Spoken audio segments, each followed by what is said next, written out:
Hello, welcome to episode 80 of the MTG Conflux cast. My name is John, and I'm joined this week by my co-host, Chris. Hey. This week we're going to be talking about Ikoria spoilers, finally, as well as what we've been up to while in quarantine. It's been long, it's been boring, and I'm playing a bit of Magic, so I guess we'll get down into it, like always, with Chris first. I wonder what Chris has been up to in the world of Magic. It's got to be something new and exciting, right? With all this free time on his hands, Yeah, I have all this time to look up new decks, put new stuff together, try out new things. That's why all the past couple weeks I've been playing Amulet. Where have you been playing Amulet, Chris?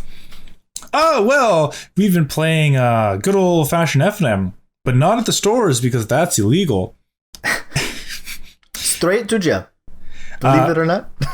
We have been playing a webcam FNM that John has been so generous as to orchestrate every week, even if it means he doesn't play. Yeah. But I think you've been getting to play most weeks. I've been filling in for when people drop. So if there's like an uneven number of people, I'll play to even it up. And then if it's even, but then someone has like drops or leaves, I'll jump in and play against whoever's at the bottom of the brackets they don't get a buy, because that's shitty. Yeah, like me when I leave early. Yeah, like every fucking week. We actually stopped at 3 rounds last week, so it was fine for you. Yeah, didn't lose any rank because of it. I think some people, 4-round events with 10 people is a little weird. I think we're just going to stick with 3 rounds from now on. Yeah. So I've been playing Punt's List that he's been doing well with online. I've been talking about that a little bit last episode, if you made it to the end, where we actually talked about Magic for a little bit. Yeah, so up until this past Friday, I hadn't lost a single game playing that list, despite me not thinking it was the greatest thing ever, because I'm on the fence about Karn.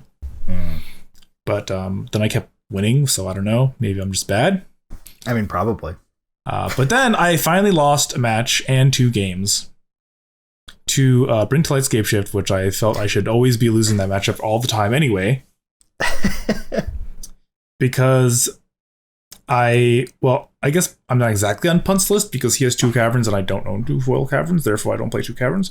Wow. But I thought you were playing non-foil cards at FNM because no one could tell over the webcam. Yes, I am.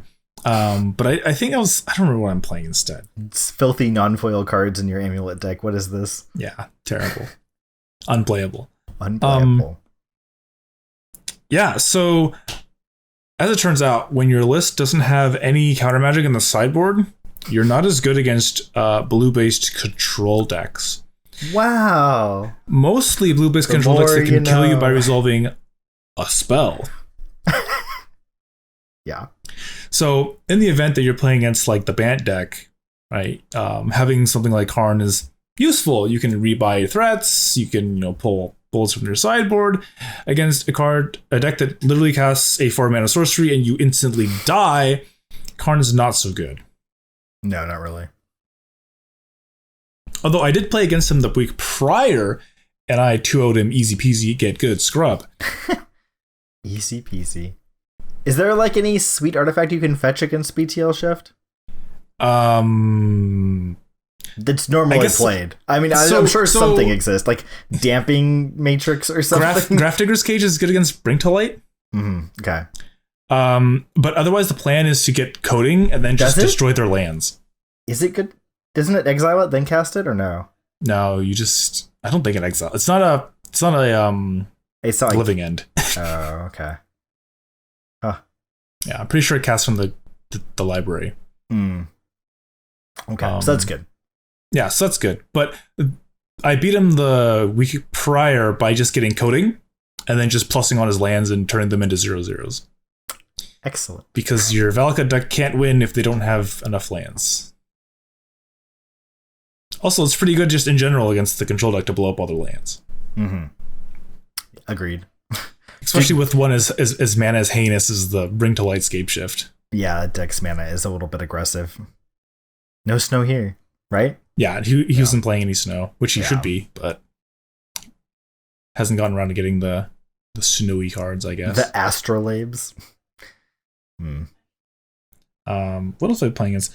God, Jund. I keep playing against Jund every single week. Oh, there's so much Jund. There's always someone on Jund. There's like, we had like 3 people one week or 4 people, and then we've had like 1 the other weeks. It's just a lot of Jund, and it's a small event, so you know. Yeah, so I get paired against Jund every single week, much to Jund's chagrin. Yeah. Yeah, the Karn package is pretty good against the Jund deck. You know, Tutorable Wurmcoil engine. P good. Yeah, pretty good. I was looking here. Do I have I made a list of our archetypes. What did we have last week? Just as a quick aside, we had Blue-White Blade, Free Wind Red, Mono Red Prowess, Bant Snow Control, Amulet, Bring to Light Shift, Green Tron, Jund Elementals, Actual Jund, and Blue-Black Warza. It's a pretty good... Yeah, no duplicate decks. These are real decks, yeah. I mean, I guess, like, what are the most fringe decks here? Bring to Light Shift and Ball Lightning Jund. Free Wind Red. Yeah, Free Wind Red is actually kind of like not a... Yeah, even the Blade deck. The Blade deck is like pretty... I'm so over this. I've had this Blade deck for like since GP Reno, and I haven't like... I've been too lazy to put another deck together. It's terrible. I'll get into that in a minute, but... Yeah, well, since I have John's Uros, he can't actually play the Bant Uro deck. Yeah, I've been playing it online. But you have my paper Uros. I lit Mike a bunch of stuff too, like shocks and stuff. I have a lot of cards that I just like happen to have lent out the week before no one FNM'd ever again. Yeah, so it's like if it's not the U.S. Postal Service, it's your friends. You have your Magic cards. Yeah, yeah. John doesn't actually have any cards. So I found out. I finally got a picture of the cards. I've been trying to get signed spell snares, like actively trying since like January of 2019, and I just got a picture from like the guy I was going through that he like has the spell snares in hand signed, like now, like they were signed. I think they're dated like 3/15 or something, but they're in Japan. So international post kind of dicey right now, so he's waiting to mail them back to me, but soon. So soon. Yeah. I love Spell Snare. Maybe by the time you'll get them back, Spell Snare will be a top played card again. Yeah, right. It's pretty decent. Like everyone was playing like Stoneforges and trash like that. It was like, yeah, now they just play like Uro, and you're like, huh? Yeah, can't snare that. Yeah, this last Friday, my Jund opponent was very salty to be playing against another one of them damn big man decks. We had a Tron player too, so yeah, he paired against the Tron guy too. So I was like, sorry, you paired against like the literal only big mana decks playing tonight. I guess the Shift deck is like probably slightly problematic for them too. I suppose, but it's probably easier for them to beat Bring to Light Shift than like normal Scape Shift. Yeah, definitely, almost certainly. Because normal Scape Shift can just like Field to play lands, play lands, just do anything. Like the blue Scape Shifters don't actually have that many mountains in them, so they can't just like naturally murder you by playing lands. Yeah. Yeah. So I don't know. Deck is like, I guess it's good. I guess it's good now, like right now. If everyone's gonna be playing these, Jund and Uro decks, then having access to Karn is not bad. Yeah, that makes sense. Because there's a big lack of like the aggro decks that punish you for playing Karns. And combo. There's no combo decks at all. Like, Force of Negation being everywhere is probably not the best for that. Yeah, but there's like no more Storm decks, there's no more Ad Nauseam decks. I mean, some say you can still play Ad Nauseam, just sideboard 4 Veil of Summers or whatever, but by and large, people aren't really playing these decks. Even like the Mono Red Prowess deck has fallen off in popularity as well. Yeah, I'm surprised by that, honestly. Yeah, like, the top. Well, I guess Eldrazi is still like a top deck too, looking at the online meta. So yeah, Infect. It looks like Infect is probably the most combo-y deck floating around. Yeah, and Infect is still a bad matchup, and Karn doesn't make that any better. I think Dredge is really well positioned right now, actually. with what people are actually doing. Dredge seems really good. Yeah, but Dredge is not a deck that the Amulet Titan deck is particularly concerned with. Yeah, they don't kill fast enough, right? Yeah, and now with Field of the Dead, like, you play Titan and you go get Bojuka Bog Field of the Dead, and you stabilize what creatures are on the board. You've dealt with those with your zombies, and you dealt with the graveyard with Bog. Mm-hmm. So now they have nothing going Dead on. in the water. They have to like go way over the top with Conflag, which takes a lot more time to get spun up again after you've bogged them. Yeah. So that makes sense. And then Karn can go fetch, Grabdigger's Cage if that's a thing. Yeah, that's true. That's really good. Just being able to fetch it up. Yeah, so I mean, Karns are fine, I guess. I don't know if it's the perfect list though. It has a little bit less ramp than I would like otherwise. Just playing 3 scouts, not 4. And I think all of last Friday I just never saw scout ever. So it's like, so many games, like if I had a turn on scouts, this hand would be insane, but Scout, I do not. Scout, let it all out. Also, I think we're starting to come full circle on Dryad. Oh yeah. It's like against Jund, like do you side them out? Because Jund decks are all packing like multiple boils and like multiple chokes now. So it's like if you just take them out of your deck, they have dead cards. The cards don't do anything, right? Yeah. They literally don't do anything. It's not where a mid-range deck like Jund wants to be. No. But then if you're playing like 4 Dryad and like 1 Azusa or 2 Azusas, then you just don't have any ramp creatures anymore. Yeah. So I don't know. Just put the Azusas in the board. Yeah, there you go. Put 4 Explore in your sideboard. Explore. Just play more Uros. Whatever. Yeah, that's true. Uro seems pretty good there. Yeah, Uro is insane against Jund. And you could have left off a lot of those words. Yeah, Uro's insane. Like, Amulet's probably the worst Uro deck. Because we don't actively put cards in the graveyard. Kind of like how Amulet was the worst Oko deck? Yeah. But it was still good? It was still good. I'm noticing a lot of similar trends between Uro and Oko. It's like Uro is definitely way less busted than Oko, but it's just about as annoying. It's probably almost as annoying. It's just miserable for everyone involved, I feel like. It's like It's the same kind of like just disappointment from people I see online that are like talking about formats like Legacy and Modern. And I guess Standard too, because it's legal in Standard. Just like, I still have to deal with this shit. Like, yeah, Earl's really dumb. Like, escaping 5 cards is not that hard to do multiple times if you're playing like a normal, real, fair deck. Yeah, every time I've had to like bring an Uro back, I'm like, oh, how many do I have again? Always have at least 5. Like, never not had it. Never not had it. Yeah. The first time. Yeah. Whereas like with Amulet, you just bring it against something like Jund because you're like, aha, I'm going to Liliana you. Like, okay, I'm going to discard this card, which I'm going to use to escape my Uro. And like, oh no, I'm going to minus you. Okay, Uro's dead. I'll destroy your lands with pillage. Okay, I'm going to use that to play my Uro again. Yeah. And my Uro comes into play. I'll draw a card and put a land into play that you've just destroyed. Could you... I'd like you to play that card again. Yeah, man. Yeah. Which one?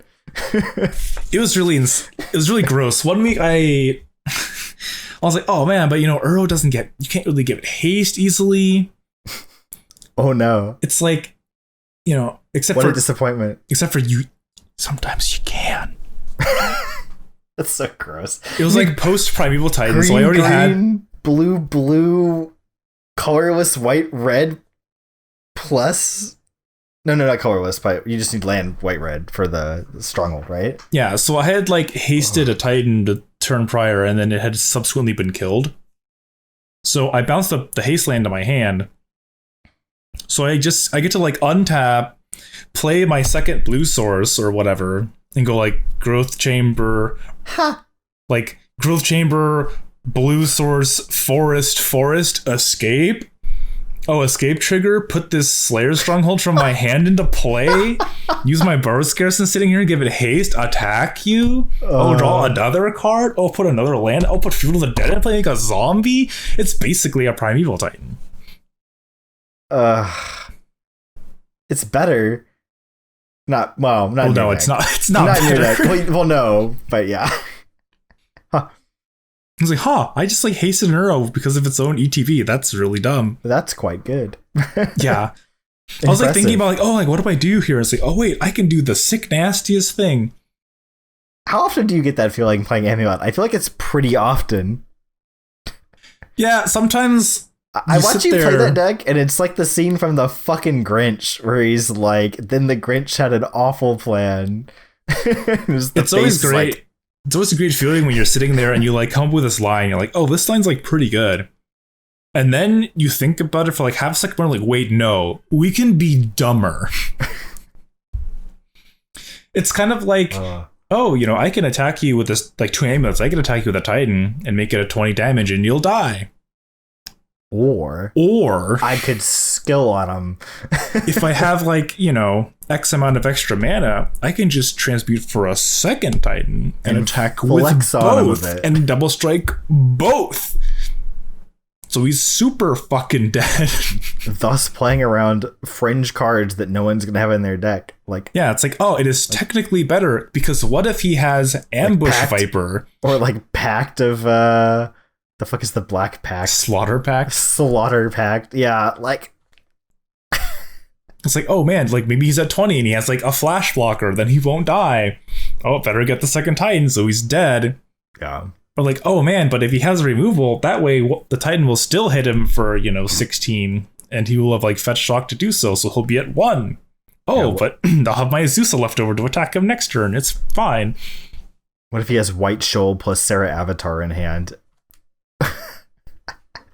I mean, he just gains, 8 life? That's a decent chunk. Yeah. I don't think he still dies. Just the white one, actually, it's just the green one that gains life, actually, not the white one. Yeah. The white one, what the hell does the white one do? The shoal. It's gonna be like prevent damage. No. It's like the same as the green one. I don't know. Terrible. Yeah, I don't think that doesn't save him either. If you shoal Wolfspine Worm, I think you live. Right? 15? No, it's 16 times 2. It's 32. No, you're still dead. Because Wolfspine Worm's 11, right? Oh, yeah, it's 11, huh? So you go to 31 and die anyway, yeah. Excellent. Or strictly like... better. But a lot of the... I don't know. I've complained about it before, but like the lines are like easier now because it's like, when is getting something other than Fuels the Dead better? Never. I mean, not never, but mostly rarely. Never. So now the only decision is like, now I find myself asking myself like, do I want to grab Valakut before I have a Dryad? Because I have a Pact that I could get a Dryad with next turn and then just play a bounce land a bunch of times from my hand and kill them. Because it doesn't like hinge on the fact that my Titan has to live for me to, if I don't untap with a Titan, then I can't go fetch it. But then I have a Pact, why don't I just go get another Titan? I don't know. What if I had to pay for the original Pact so I can actually play a Titan next turn? Then I can just get the Dryad. You just want to do it all, Chris. Anyways, we're about 20 minutes in on Amulet talk, so... Which is about par for the course. I did play another online league, and I do not own Karn Online, and it's 40 tickets, and I'm not buying it. So, online I'm not playing Karns, obviously. You could borrow them from Papa Moneybags over here. I suppose that is true. With that rental account that he's not ever using. I started off really feeling good, like 2-0, easy peasy, and then I got paired against Blue Black Urza, and that felt real bad. Real bad. Because deck's good. He's just like, Thought sees you. Archmage's Charm your 3-drop because I took your accelerant, so that's coming down on turn 3. How many Aether Gust are they playing? 3 or 4? Yeah. Say, look, here's an Urza. Make a construct. You know that Astrolabe I played before? Yeah, it makes mana now for Archmage Charm again. Oh, look, untap. Just randomly have the 2 combo pieces. Sword. Oh, infinite you. Yeah, you go. You're fucking dead. Good. It's pretty gross. And then I got paired against Grixis Shadow, which is like, who the hell's playing this deck anymore? And I got slapped, as you do. I played against it recently too online. Surprisingly, it's alive. Rumors of its demise are greatly exaggerated.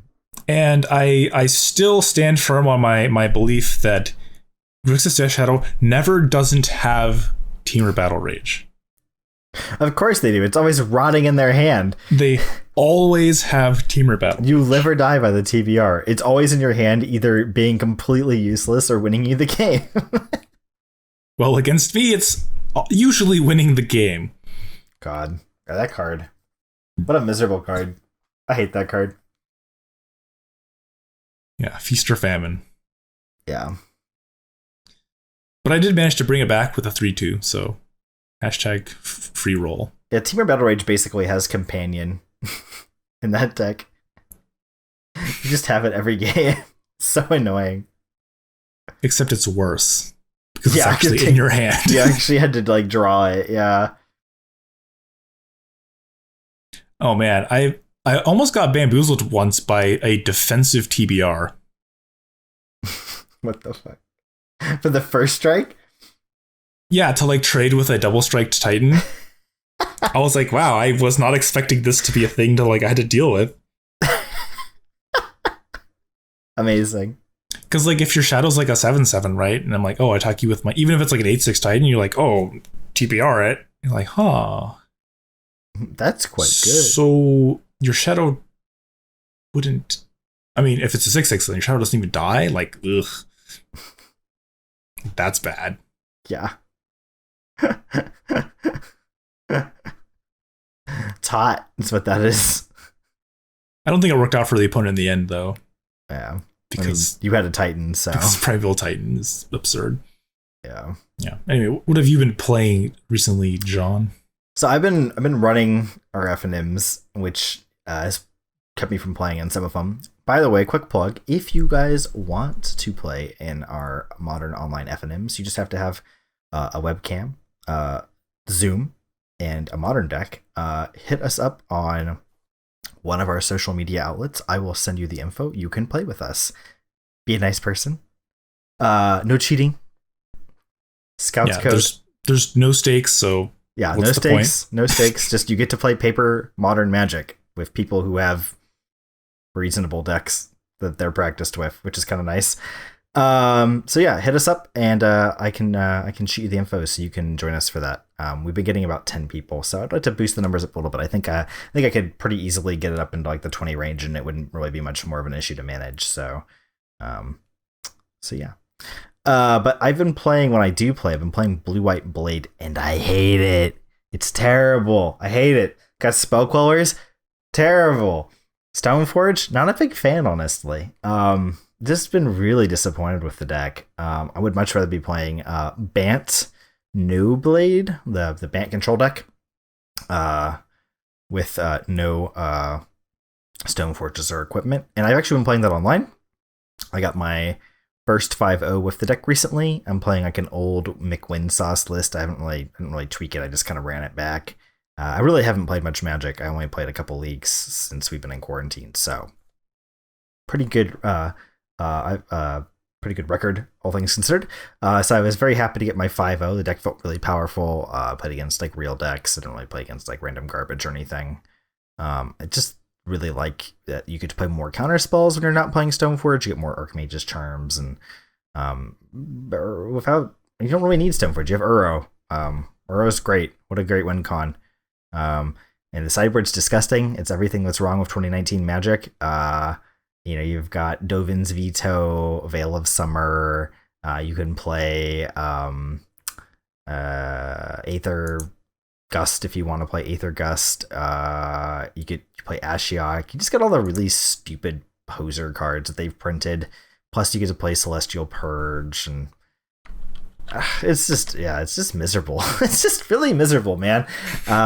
It's just stupid ass cards. There's no like, I don't know, the subtleties of building a sideboard for these decks these Bant decks is not how it used to be. where I don't know. You're just like, you're not agonizing over, or you're not like trying to be creative and think about like how to, like piece your sideboard together to like cover your angles. You're just like, oh, how many of these stupid ass hoser cards do I want to play? Like, cool, I could play 3 Veil of Summer, but then I can only play 2 of, Aether Gust or whatever. I don't know. It's like, get out of here. I don't know. Very disappointed in that. But it is a fun deck to play. I really like playing control decks. I really love Ice-Fang Coatl. Baleful Strix was my favorite card for a long time. I have a Baleful Strix on my wall back there. Ice-Fang Coatl is Strix with Flash, so what's not to love? I love playing Astrolabe Coatl decks, so I'm pretty happy playing those decks. But I definitely is like, man, there's some shit wrong with Magic right now, I feel like. So hoping we can kind of cut back on that in the future. Oh, I want to take a moment to bitch about Mystic Sanctuary. For a second. Yeah, Mystic Sanctuary. What a card. Holy crap. So this card is a common. So everyone in Pauper fucking hates it too. And it's really dumb because it's an island and you can fetch it. It deprives a common too, I believe. So you get to play deprive. Yeah, you can deprive Mystic Sanctuary, lock people in Pauper. Yeah, it's hot. Instead of Cryptic Command, locking people in Modern, which is what you do in Modern. Hey, a lot of decks play 1 deprive. And it's just really gross because if you're playing like the Blue Black Roses deck plays, God, how many Mystic Sanctuary? Like, is it 4? 3 or 4. Like, yeah. It's good. A lot. It's really good if Archmage's Charm. It's really good because you get to do stupid shit like you're like end of turn, they don't do anything. You're like, draw 2 cards, crack my fetch, buy back my charm. Still got counters up. Yeah, just drew 2 cards. Just dig for that Urza or dig for the combo spell. Yeah, really good, really good. And it's an island, so it like counts towards other Mystic Sanctuaries. Yeah, why is it an island? That's the worst part. That's the most egregious part, is that it's an island for some god awful reason. Yeah, just don't make it an island, and it's fine. It's still kind of gross, but then you can't fucking fetch for it. Oh, yeah, it's true. Like, yeah, I guess being able to solves... fetch for Mystic Sanctuary is pretty disgusting. No, you're right. You're right. That's what lets you fetch for it. Yeah, that actually fixes it if you just don't make it an island. Yeah. No, you're right. 100%. I forgot about that. What a dumb common. That's probably like the dumbest common that's been printed into Modern in a long time. Astrolabe? Well, okay, but yeah. In like a standard set. Yeah. I mean, I love Astrolabe, but it's quite good. Yeah. So anyways, I've been playing control decks. I've also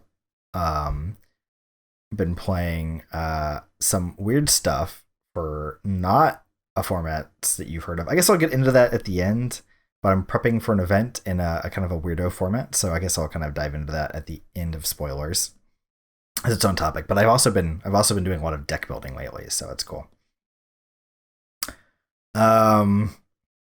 But I think we want to get into Ikoria. Is that how we pronounced Ikoria? I don't know how I used to pronounce that. I guess. Long tradition of hard to pronounce Magic sets. Ikoria is a wedge focused set, or yes, wedge. Same as Khan's block, right? Yeah, same as Khan's. Wedges, not shards. And they've introduced a variety of interesting new mechanics, and we want to go over some of them. But before we go over cool, interesting mechanics, we got to go over some really basic shit, and that's mana, because they have spoiled some pretty spicy lands for us Modern, Legacy, Pioneer, etc. players.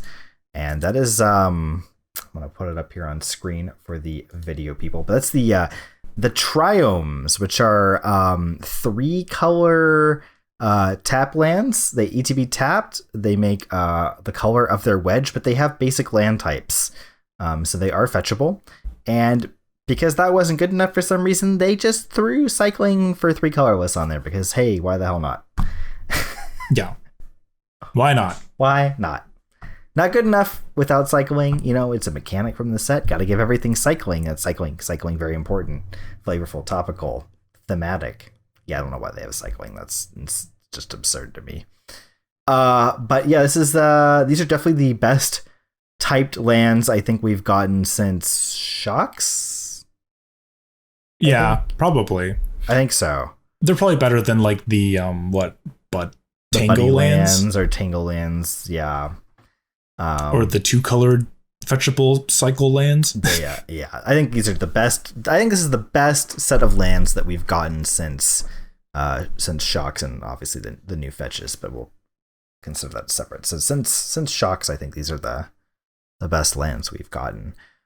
They do have a cost. The ETB tapped. There's no way to really finagle that other than playing an Amulet of Vigor. But why would you do that? So we've got, as a quick rundown, we've got the Junk one, we've got the Rug one, we've got the Jeskai one, we got the Mardu one, and we got the Sultai one. I'm not sure why I didn't say Abzan instead of Junk, but yeah, so those are the ones we got. We got the Cons block. Asban one. So yeah, these are going to be seeing a lot of play in Modern. I don't think you really want to stock up too crazily on these. I think you only want a couple in your deck. Yeah, I don't know how many decks want more than one or two. Definitely not more than two. Yeah. So, and probably most decks don't even want two. Yeah, I think one. So what I realized though is that these are really powerful with the snow decks, because you want to fetch basics most of the time in the snow decks anyways. But at some point you usually need to fetch a shock to kind of get your double color mana, for your blue, or even if you're playing Cryptic, your blue. Well, a lot of times you're not getting to pick a color, right? You're which shock do I want? And it's usually a better shock, but you're kind of making a concession. If you were playing the 4-color snow deck, right? Mm-hmm. You're kind of man, I really want to get, blue and red and green. Right? I want to play this Kolaghan's Command or something. Yeah, but I kind of want more green to play Ice Fang Kotal's. Yeah. Yeah, these help with that a significant amount. And I'm glad there's no Bant one. Yeah, lucky for us, there's no Bant one right now. Lucky for us and the rest of the format, no Bant one yet. Jeskai, though, historically been good control colors. Rug Snow is real, and Rug Urzo is real. I think they will play one of these. Pretty confident they'll play one Ketria Triome in their deck. And I'm pretty sure there's still a Bug Urza deck too, right? Yeah. Probably. It's basically blue-black Urza with Urros. Mm-hmm. So, and these, I have heard people say that these are really good actually as a 1 or a 2 of in Legacy decks right now. Even in Delver, because your land count in Delver is in the 19 to 20 range these days, and you have to make the choice on on your mana, and just being able to play one of these to fix all your colors at once is pretty solid. For you Rug Delver people out there. Yeah, Rug Delver, I don't know. It's Rug Delver plays pretty, or used to. Not as much anymore. We used to play really tight on mana. So drawing a land that's really bad to daze is not the best. But I think I agree with what I've read that you can play, one of these in your Legacy deck. And the more controlling decks definitely benefit from that. Miracle Splashing Red. Yeah. The Legacy or something. Dude, their 4-color control decks are absurd in Legacy right now, dude. They're getting close to 5C status. It's out of control. The mana is just absurd. Astrolabe. Astrolabe is doing some badness to Legacy right now. But yeah, these are sweet. They're also really good in Pioneer. Pioneer's mana is okay. This will certainly help. So that's cool. They're gonna be around. You're gonna be seeing a lot of these. They're staples for sure. I haven't looked at the prices yet. I don't really want to because I'm probably gonna be scared. I don't think these should be all that expensive. They're just rares though, so that's nice. And they're not as good as Shocks. Not even close. They're not. No. Yeah, hopefully not being forced. In standard though, standard demand might really drive costs on these. Kind of, but I mean, even shocks in standard weren't no more than like $10. Yeah. See how much the hype drives them up. I'm not sure what they're at right now. Kind of curious, actually. Oh, see, this is perfect with days. You can daze it and then cycle it. That's yeah. So we got these trilands, and then we've got a couple other cycles of cards. And this isn't really a cycle, but it's a new mechanic. You want to talk about the companions? This is kind of a big change to Magic. Yeah, so it's kind of like, so my understanding of a companion is it's basically like a commander, but for constructed. Yeah, basicly is how it works. They take up a sideboard slot, and you have to. They have a rule, a criteria that you must meet to use them as your companion, and each one of them has a different rule that must be met. I guess we can go over one just to give you an example. Lutri the Spell Chaser has been one that's gotten a lot of press because it turns your deck into an EDH deck, and then subsequently got banned at EDH because there was no cost for playing it. It says each non-land card in your starting deck, that means your 60 that you present at the beginning of the game, or you're more than 60 potentially, has a different name. So every card in your deck that you present to your opponent must have a different name. And if so, you have the ability to cast this card once from your sideboard. I'm not sure where. The game. Outside the game. It lives outside the game. It's technically in your sideboard. So in Lutri's case, if your deck has all non-land cards with different names from each other, you can cast it and once the first time from outside the game. It's like an extra card in your hand at all times. So if you're John and you like playing Highlander decks at FNM for some reason in Modern, you can have Lutri as your companion. Yeah, it's pretty good ad. It's a one hybrid. Is it 3/2 with flash? It says when it ETBs, if you cast it, copy target instant or sorcery spell you control. You may choose new targets for the copy. I'm excited. And it's an otter. It's an elemental otter, legendary creature. So what's really interesting about these cards is you can actually like in Lutri's case, you could have a Lutri in your main deck and also a companion Lutri, I believe, in your board. Yeah, why not? And so you can double up on Lutri. If the card has an effect that you are willing just to shove into your deck, you can do so. So it's kind of cool. So I mean, I think the original design of these cards were to be limited, right? You can draft them, and then your draft deck is probably much more likely to meet whatever condition your companion has than your constructed, because some of these companion restrictions are like really restricted. Yeah. Like there's one, the Dinosaur Hippo. It says your starting deck can only contain cards with converted mana cost 3 or greater and land cards. That's terrible and constructed. So unless you're playing Living End, actually you can't even do that because you're playing Living End. Yeah. Pretty terrible. Let's just go through them real quick. There's only a few, and they're very interesting. So you were talking about Karuga, the Macro Sage, which is a dinosaur hippo. It is a dinosaur hippo, yeah. For 3 Simic Hybrid. It's a 5/4. And when it ETBs, you draw a card for each other permanent you control with converted mana cost 3 or greater. Good and limited. Kind of. Ish. I guess. It's fine. It's a fatty that you always have in hand. I guess, yeah, and all these cards are banned in Commander for the companion thing, right? Are they all banned, or was it just Lutri? I would think they would. I think they just banned Lutri. Oh, maybe just Lutri, yeah. I think the others free. You can. So in EDH, they're just outside the game. Yeah, they're like an 101st card, I think. Yeah, I think like if you're playing like Spawn Sire of Ulamog or whatever, and you use the ability to get Eldrazi from outside the game, you can just do whatever the hell you want. I have no idea. I don't play EDH, man. Right? You just like pull out your binder and just like throw all the fatties on the table. I I have no idea. That sounds really funny though. Anyways, let's look at one that's a little better. Zerda the Dawnwaker is 1 Boros Hybrid 3/3. It says that each permanent in your starting deck has to have an activated ability. Yeah.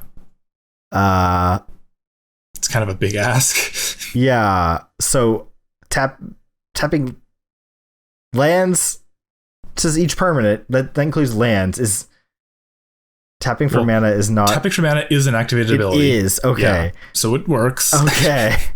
That makes more sense for limited, I guess, because that'd be very hard to use otherwise in limited. So yeah, everything in the deck has to have an activated ability. It says abilities you activate that aren't mana abilities cost 2 less to activate. This effect can't reduce the cost to be less than 1 mana. Yeah, so it's Training Grounds. Yeah, on a 3/3. And it has 1 in a tap. Target creature can't block this turn. Yeah, haven't really looked at the set that closely to see like if this is a real thing in limited, but yeah, this one seems like it could be broken in like vintage or something. It's just a Training Grounds that you always have in hand that you don't have to ever draw. Which is quite nice. So that one's spicy. I can see that one getting quite broken. I know there's some excitement about this cat companion over here. It's a cat nightmare. Oh, we're jumping over it. You can't wait any longer? Yeah, straight over to the cat. We gotta go to the cat. Yeah, the cat's gotten a lot. This is the one that I think people are most excited / worried about. I think mostly worried. Yeah, so it's called Luris of the Dream Den. It is 2 and 2 Orzhov mana. It's 1 and 2 Orzhov mana, right? Yeah. So it's 1 generic, 2 Orzhov mana. Yeah. 3 mana.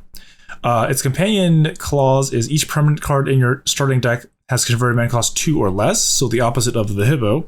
Permanents. Yeah, specifically permanents. Yeah, permanents. And it has lifelink. And it says, during each of your turns, you may cast 1 permanent spell from your graveyard with mana cost 2 or less. And it's a 3/2. Whatever. It's a 3/2. Yeah, this one's pretty sick. Yeah, it's like only for permanents, but you can kind of replay, shit every turn. Sam's gonna put it in his deck, in his mono white deck. Yeah, just don't play it as a companion. Yeah, he just wants to put it in his main deck. Just play it as a creature. Like he's Richard very Garfield happy to be able to play Call Me of False Hope. Every single turn. To just fog people for the rest of the game. Also rebuys his Martyr of Sands. Yeah. You can also replay, whatever random shit gets destroyed that's 2 mana or less. Yeah, this card's just insane with any kind of permanent that like sacks to draw a card or do a thing, right? Like one thing to note is it says cast, not play, so you cannot play lands with this card. Seal of Fire every turn, baby. Yeah. It's thinking really small. It's like Chrome Star. Draw a card every turn. Yeah. So. Yeah, this card is powerful. I'm excited to see what people do with this one. Yeah, I think it's gonna be a lot of like creatures and artifacts that have like sacrifice abilities to gain card advantage or do sweet effects. This is pretty good if like what's the stupid card from Cephalid Breakfast that you like sack it to gain back the life that you lost? Children of Corlos. That's modern legal, right? Yes, it is. Yeah. So you can play this with Children of Corlos and just like never lose to combat damage. Yeah, so Sam's talking about his sick new combo. So we're gonna have to jump around a little bit. Talk about another card to explain this combo to all you. And actually has nothing to do with this cat, but on the topic of Sam, so there's a card that's spoiled that Sam's very excited about, even more so than this cat. Oh, the moth. And it is Luminous Broodmoth, aka Mothra. And it had the alternate art is literally Mothra. It is 4 mana. It's a 3/4. It flies. It says, whenever creature you control without flying dies, return to the battlefield under its owner's control with a flying counter. Well, why is this good, you say? With Children of Koilos. Well, let me tell you. Story time. There's another card called Hex Parasite. Hex Parasite is an interesting card because it's one of the only cards in the game of Magic that can remove counters from things. Any kind of counter. Typically, it was used like as anti-planeswalker tech. But now, we can remove the flying counter that we give to Children of Koilos when it comes back from the dead. And Children of Koilos gains you life that you've lost this turn, which is convenient because you pay life with your Hex Parasite to remove counters. So for not a lot of mana, you can gain an absurd amount of life. Yeah. Yeah, quite a bit, in fact. Not infinite, but exponential. An arbitrarily large amount. And he's also very excited because you can find both Hex Parasite and Children of Koilos with Ranger Captain.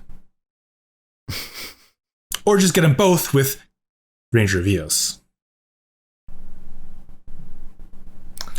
No cats are needed for this combo, Wait, but Luris buys them back too, right? yeah, but Luris could just play him once a turn. Yeah, but I mean, so like If to kill the Hex Parasite, you just play Luris and replay it. It gets you going. If one of them is in the yard for some reason. Yeah, and since he's only playing like one of each, like, oh no, they destroyed my one Hex Parasite. Well, yeah, it's It's all coming together. Yikes. Yes, the moth's cool. The moth is cool.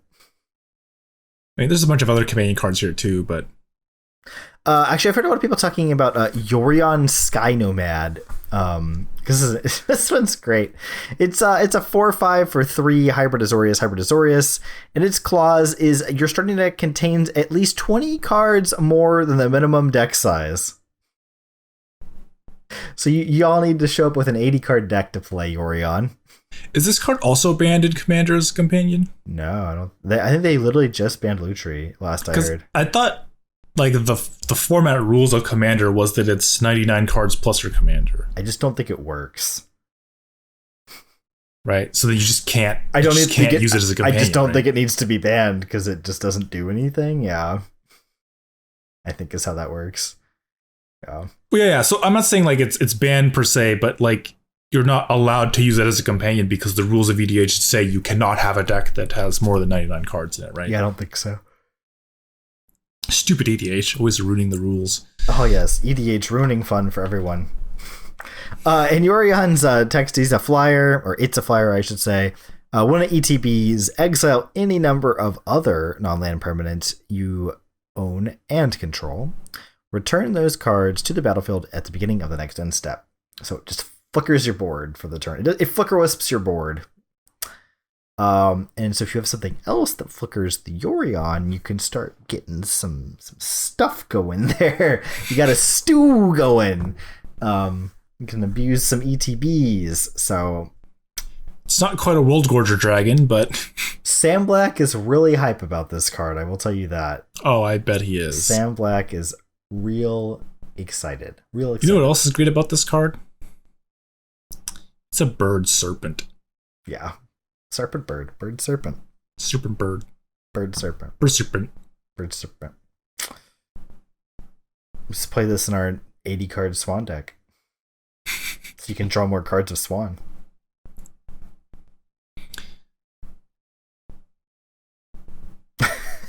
Yeah. No. That's definitely what we're going to be doing. That's no. Anyways, moving on. There's some of the companions. Oh, I see they printed a cat one, Chris, for your cat EDH deck.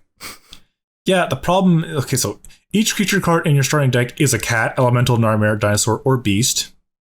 So yeah, for cat EDH, sign you up. Except for I play Pure Steel Paladin. It's not a It's not a cat or elemental. Or... Get that shit out of here. It's not a cat. Get out. Get out. Not a cat. Illegal. Yeah, so if you systemically change the cat deck back to its roots. Yeah, it's got vigilance. It says each other creature you control that's a cat, elemental, nightmare, dinosaur, or beast gets +1/+1 and has vigilance. Just a free lord, you know? Chilling out in your hand at all times, basically. Yeah. It's pretty good, meow. I like how it does like stuff with other types, but it's white-green, so, you know. I don't think you're playing this in the Nightmare Tribal deck. Yeah, but it does buff your nightmares. All your white nightmares. It works well with cats, beasts, and dinosaurs, but not so much elementals or nightmares, I feel like. Well, there are a lot of them in this set. There are some elementals that are green, I guess. Yeah.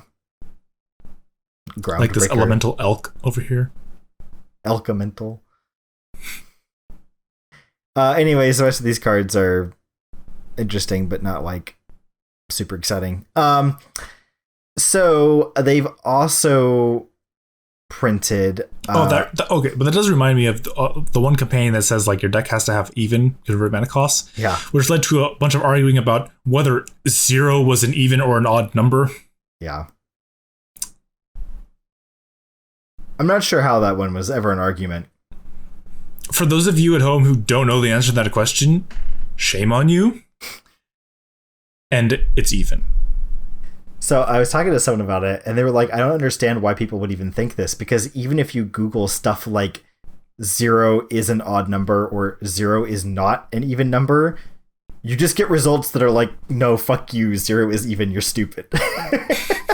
Like, even if you like skew your query in such a way to like try to get wrong results, you can't get. It's like, it just feeds you the correct info. It's like, no, bro, it's even. It's like, I don't know why this was ever an argument that occurred online. There's a lot more like articles that evidence saying the earth is flat than 0 is odd. Yeah, that's 100% accurate. I don't know why this has been such an issue for people. It doesn't even gut feel wrong to me. I don't even like there's not even like a niggling like, well, maybe like it feels like it should be odd. No, it doesn't even, it feels even. There's nothing odd about it. Yeah, I don't understand like why people would ever think that 0 is odd. Like, it's just very strange to me. But whatever. Anyways. Yeah, that did spawn a lot of arguing online with people detached from reality and very exasperated other people. Yeah, at me if you think 0 is odd. Don't at me if you think 0 is odd.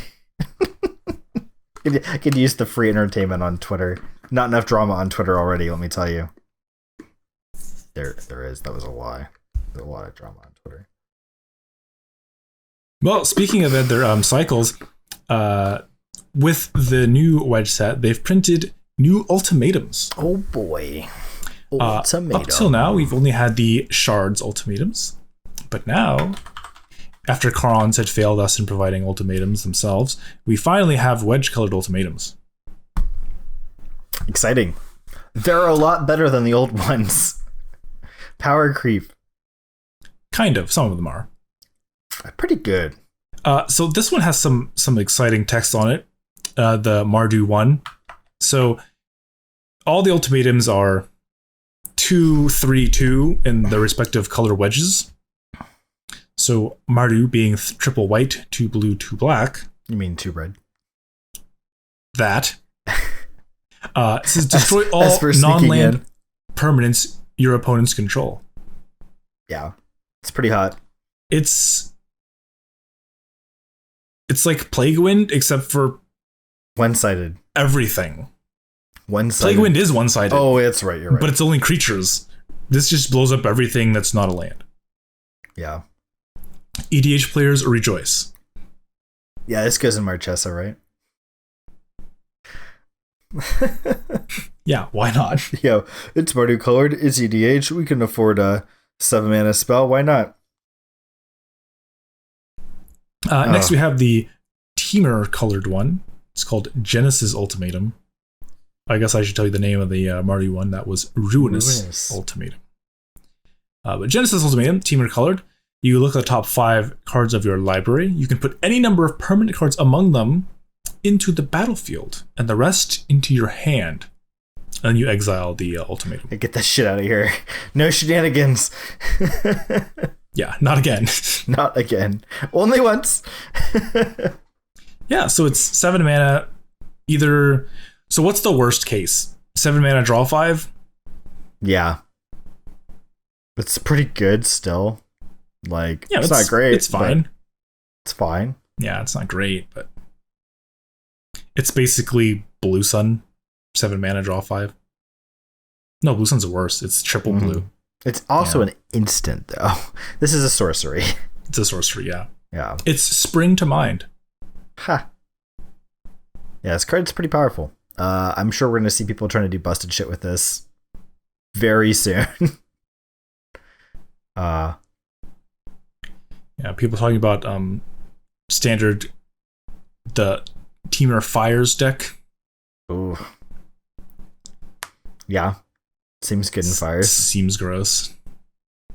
Yeah, 7 mana, cast this for free. It doesn't cast. You get a bunch of other permanents into play. Because the problem with Fires, right, is you can only play 2 spells a turn. Mm-hmm. Well, if your spells put more spells into play, you don't really cast them. Someone pointed out that I think every ultimatum gets Aether Gusted. It's green or red, right? They are all green or red. They're all green or red. Aether Gust hits all of these. Which is pretty fucking depressing, I'm not gonna lie. That is sad times. You pay 7 mana and your opponent Aether Gusts you. Would you like to put it on the top or the bottom? Oof. Oh, you want to fight back? Well, you're not going to be able to because you just tapped out for this ultimatum. Yeah. At sorcery speed. Yeah. All right, which one do you want to talk about next? We'll just go in order here. Next, we have Eerie Ultimatum, which is the Asban colored one. It says, return any number of permanent cards with different names from your graveyard to the battlefield. Sweet. I know there's an EDH deck out there that has such a boner for this card. Yeah, is it Carador or whatever? Oh, you just mean in general? I don't think there is a EDH deck that has a boner for this card. I think any EDH deck in these colors has a boner for this card, dude.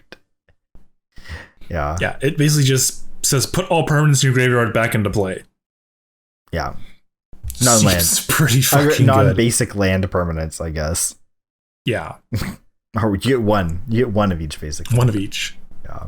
But yeah. Undo the Sundering Titan. Yeah. Yikes. Then we have the Jeskai colored one, Inspired Ultimatum. Very inspired name. So this one feels the most like, what's it, Cruel Ultimatum? Mm-hmm. In that, so target player gains 5 life. Inspired Ultimatum deals 5 damage to any target, and then you draw 5 cards. It's fine. Yeah, gain 5, deal 5, draw 5. It's not bad. Gain 5 life, kill a creature, draw 5 cards. 6 for 1. Because what was Cultimatum, right? It was like raise dead, draw 2, discard. I have it right here. It is target player sacks a card, discards, sacks a creature, discards 3, loses 5, and then you get a creature back, draw 3, gain 5. Cruel Ultimatum was really good. Yeah. Okay. Yeah. I was like, oh, Cruel Ultimatum does like 3 things like this. Oh yeah, it does 3 things for your opponent and 3 things for you. Yeah. Cruel Ultimatum is a 6 for 1 as well, right? Or no, it's oh my god, it's better than that. It's an 8. Well, it's an 8 for 1 with a 10-point life swing. If everything goes according. Yeah, it's an 8 for 1 with a 10-point life swing, whereas this is a 6 for 1 if you hit a creature with a 5-point life swing, or a 5-for-1 with a 10-point life swing. Cool Ultimatum is really good. Yeah, arguably, Runa's Ultimatum could be better. Yeah, depending on what's going on. Runa's Ultimatum can be a very, very much for one. A many for one. Many for one. Many for one. All for one. All for one, yes. One for all. And then we got one more. Yeah, so finally we have Bug. Emergent Ultimatum. So this is kind of a combo doozy. It's so you search your library for up to 3 monocolored cards with different names, and you exile them. Right? With me so far? An opponent chooses one of those cards. Shuffle that card into your library, and you may cast the other cards without paying their mana costs. Exile this ultimatum. Yeah. It's like choose 3, you get the worst 2. Not the best one. But like you get the worst 2 monocolored cards with different names. Yeah. So I wonder, there's gotta be ways to set up combos where no matter which 2 you get, you do a thing, right? Like what? Restoration Angel, Kiki Jiki, what's the one that takes no, that one wouldn't work, I guess. The one that takes control of stuff. I can't remember the name of it. Shoot. The 5-drop with haste. That Zealous Conscripts. Zealous Conscripts, yeah. There's gotta be a way though to set up some sort of Splinter Twin-esque combo type thing, right? With three cards that all interact with the other, whichever the other one it gets paired with. I mean, I guess you could technically do basically the dubious challenge thing where it's like, oh yeah. Glimmer Point Grizzlebrand, Iona, Flicker Wisp. Right? Yeah. It's like, okay, well, which fatty do I get with my Flicker Wisp? You didn't have to pick the Flicker Wisp here, though. You can just have another awesome fatty. Yeah, you could just play 3 fatties, right? Yeah. Yikes. It's hot. But they must be monocolored. Yeah. To prevent you from getting more ultimatums. Oh, it's cards. Yeah. Oh, it's not even just creatures, it's cards. Wow. So you can get Omniscience. Oh, wow. World Fire, whatever, man. Wow, that's wow. This is busted. Huh. I'm trying to think of all the different dumb cards you could play now. You could dump this into your yard and torrential Gearhulk it, right? Oh, no, it's only instance. No, it's only instance. Dang. I was like, every time I see the big spell like this, oh, how to cheat it? What card replays sorceries from your graveyard? Not much. Yeah, it's because sorceries are usually more powerful than instants. You can Sins from the Past it. I don't even know what that card does. But that's 6 mana. Save yourself a mana. I mean, it's probably not exactly. It's probably less restrictive casting cost, though, right? It's 4 black. Yeah. Yeah. Yeah, I bet. How many listeners do you think know what Sins from the Past does off the top of their head? Yeah, let's. We can pull that one up, I guess. Sins from the Past. Yeah. Let's see this art. It doesn't even come up. You just made a card up, Chris. You lied to us. Is it Sins of the Past? Oh, maybe. Yeah, that's it. Sins of the Past. Oh, it's from original Ravnica. Oh, it gets instants or sorceries. That's cool. Some Jeremy Jarvis art. Yeah, so why do I know about this card? Because I'm a kitchen table nightmare to play with. And I thought it'd be fun to build a deck with my friends, when nobody knew how to play Magic, including myself. A, black ritual-based Dragonstorm deck. Oh, God. It's just have to find a way to bin your Dragonstorm, and then like Dark Rid, Cabal Ritual, Sins, and then you sins your Dragonstorm back. Play some and boom, that's like Storm 4 right there. 4 or 5, yeah. They die. What's wrong with you? It's like, because 9 mana is a lot of mana, right? Yeah. For Dragonstorm, that's a lot of mana. 6 mana, much more palatable.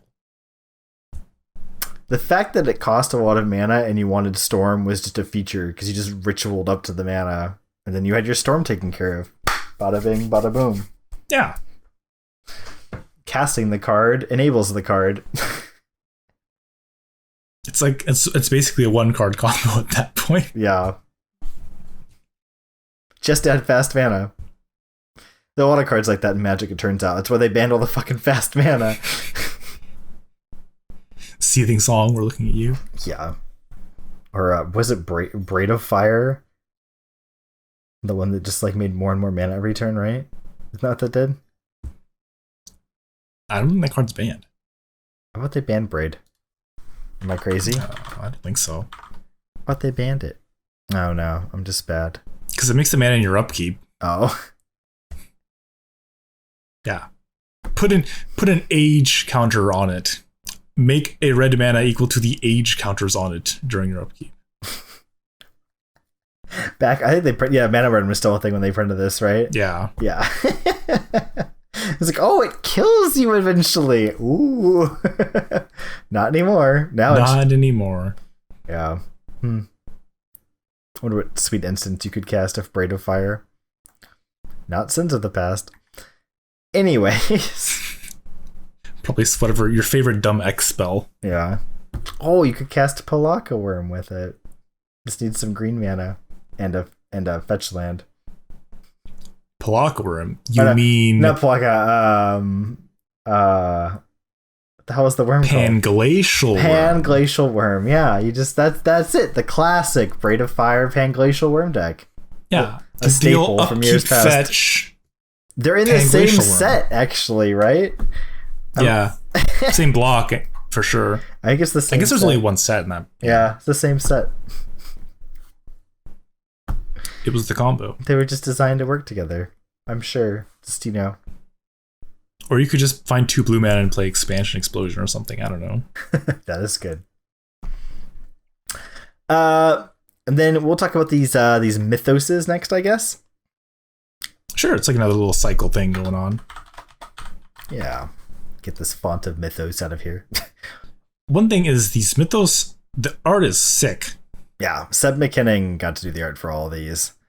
I don't think there's any alternate art. There's just an extended art, no alternate art. Yeah, they're like they look like cave paintings, like Paleolithic cave paintings. Yeah, but they're sick cave paintings. Seb McKinnon is a very talented artist. And so yeah, we've got them for the each of the wedges. They're each monocolored, but then if you pay the other 2 colors, it does a thing. It does a better thing. Yeah. So I guess we'll just go in Wooburg order here. The first one is Mythos of Snapdax, and each of these is named after one of the apex predators, which is a big nasty beastie they're printing in this set. One for each wedge, and they're cool, I guess. But the Mythoses are cool too. I like the Mythoses better. Probably because they're a little bit more playable because they're cheaper. But Mythos of Snapdax is 2 white sorcery. It says each player chooses an artifact, a creature, an enchantment, and a planeswalker from among the non-land permanents they control, and then sacrifices the rest. If black and red were spent to cast this spell, you choose the permanents for each player instead. So that's cool. It's like you get to Emrakul them during your Cataclysm. It's basically Cataclysm that doesn't hit lands, but if you pay the colors, you choose both sides of the Cataclysm. Pretty solid. It's symmetrical, you see. The blue one is Mythos of Aluna, which is these are all except for one of them 2 and 2 colorless and 2 of the color. It's 2 blue. It says create a token that's a copy of target permanent. Okay. If red green was spent to cast this spell, instead create a token that's a copy of that permanent, except that token has when this permanent enters the battlefield, if it's a creature, it fights up to 1 target creature you don't control. Yeah, whatever. This sucks. Get the shit out of here. The next one. Yeah, well, pretty weak. Pretty weak. The next one I think is the one I'm really excited about, though. I like this one a lot. This one is going to be everywhere in Standard, man. It's going to be all over in Standard. I'm calling it. This card's hot. It's this is the cheaper one. This is 2 and a black for Mythos of Nethroi. These names, man, do not roll off the tongue. Also has really sick art. It's like a thing eating a guy. It's like the guy is like flying. It's like flying up in the air, like you're tossing a chip to catch in your mouth, and then it's got like the really rudimentary like X-ray scan of the thing's stomach, and there's like another sad little person in the stomach already, like stick figure person. And it's an instant. Those are all sorceries. I wonder which one they pushed. Mana cheaper, instant instead of sorcery. Destroy target non-land permanent if it's a creature, or if green-white was spent to cast this spell. The awkward phrasing here is to enable targeting properly, because you choose targets first in Magic. So yeah. So you basically, if you pay 2 and a black, you destroy a creature. So it's better murder. But if you pay black, green, white, you destroy an non-land permanent. It's non-land Vindicate. Yeah. Pretty fucking good. And it's non-land Vindicate, where it's just better murder if you just like are off a color or something. Yeah. Like, it's great. It's modal. I love modal cards. Yeah. Modal. Modal is hot. Yeah, I think this is the one that's going to see the most play, I think, for sure. This card's insane in the membrane. The red one, Mythos of Vedruk. I don't know. Flyy guy. It's 2 red sorcery. Deals 5 damage divided as you choose among any number of target creatures and or planeswalkers. If white blue was spent to cast this spell until your next turn, those permanents can't attack or block, and their activated abilities can't be activated. This card is it's just fine. It's just 4 mana, split 5 damage up however you want on creatures and planeswalkers. The second clause is whatever. Yeah, I don't imagine you needing to spend white blue very often. Yeah, it's a red card. The last one is Mythos of Brachos, which is 2 green sorcery. If blue and black was spent to cast this spell, so they're leading with it this time, search your library for a card, put that card into your graveyard, then shuffle your library. So you get to entomb. I wonder what's coming next. Return up to 2 permanent cards from your graveyard to your hand. So it's detutor that raised dead something,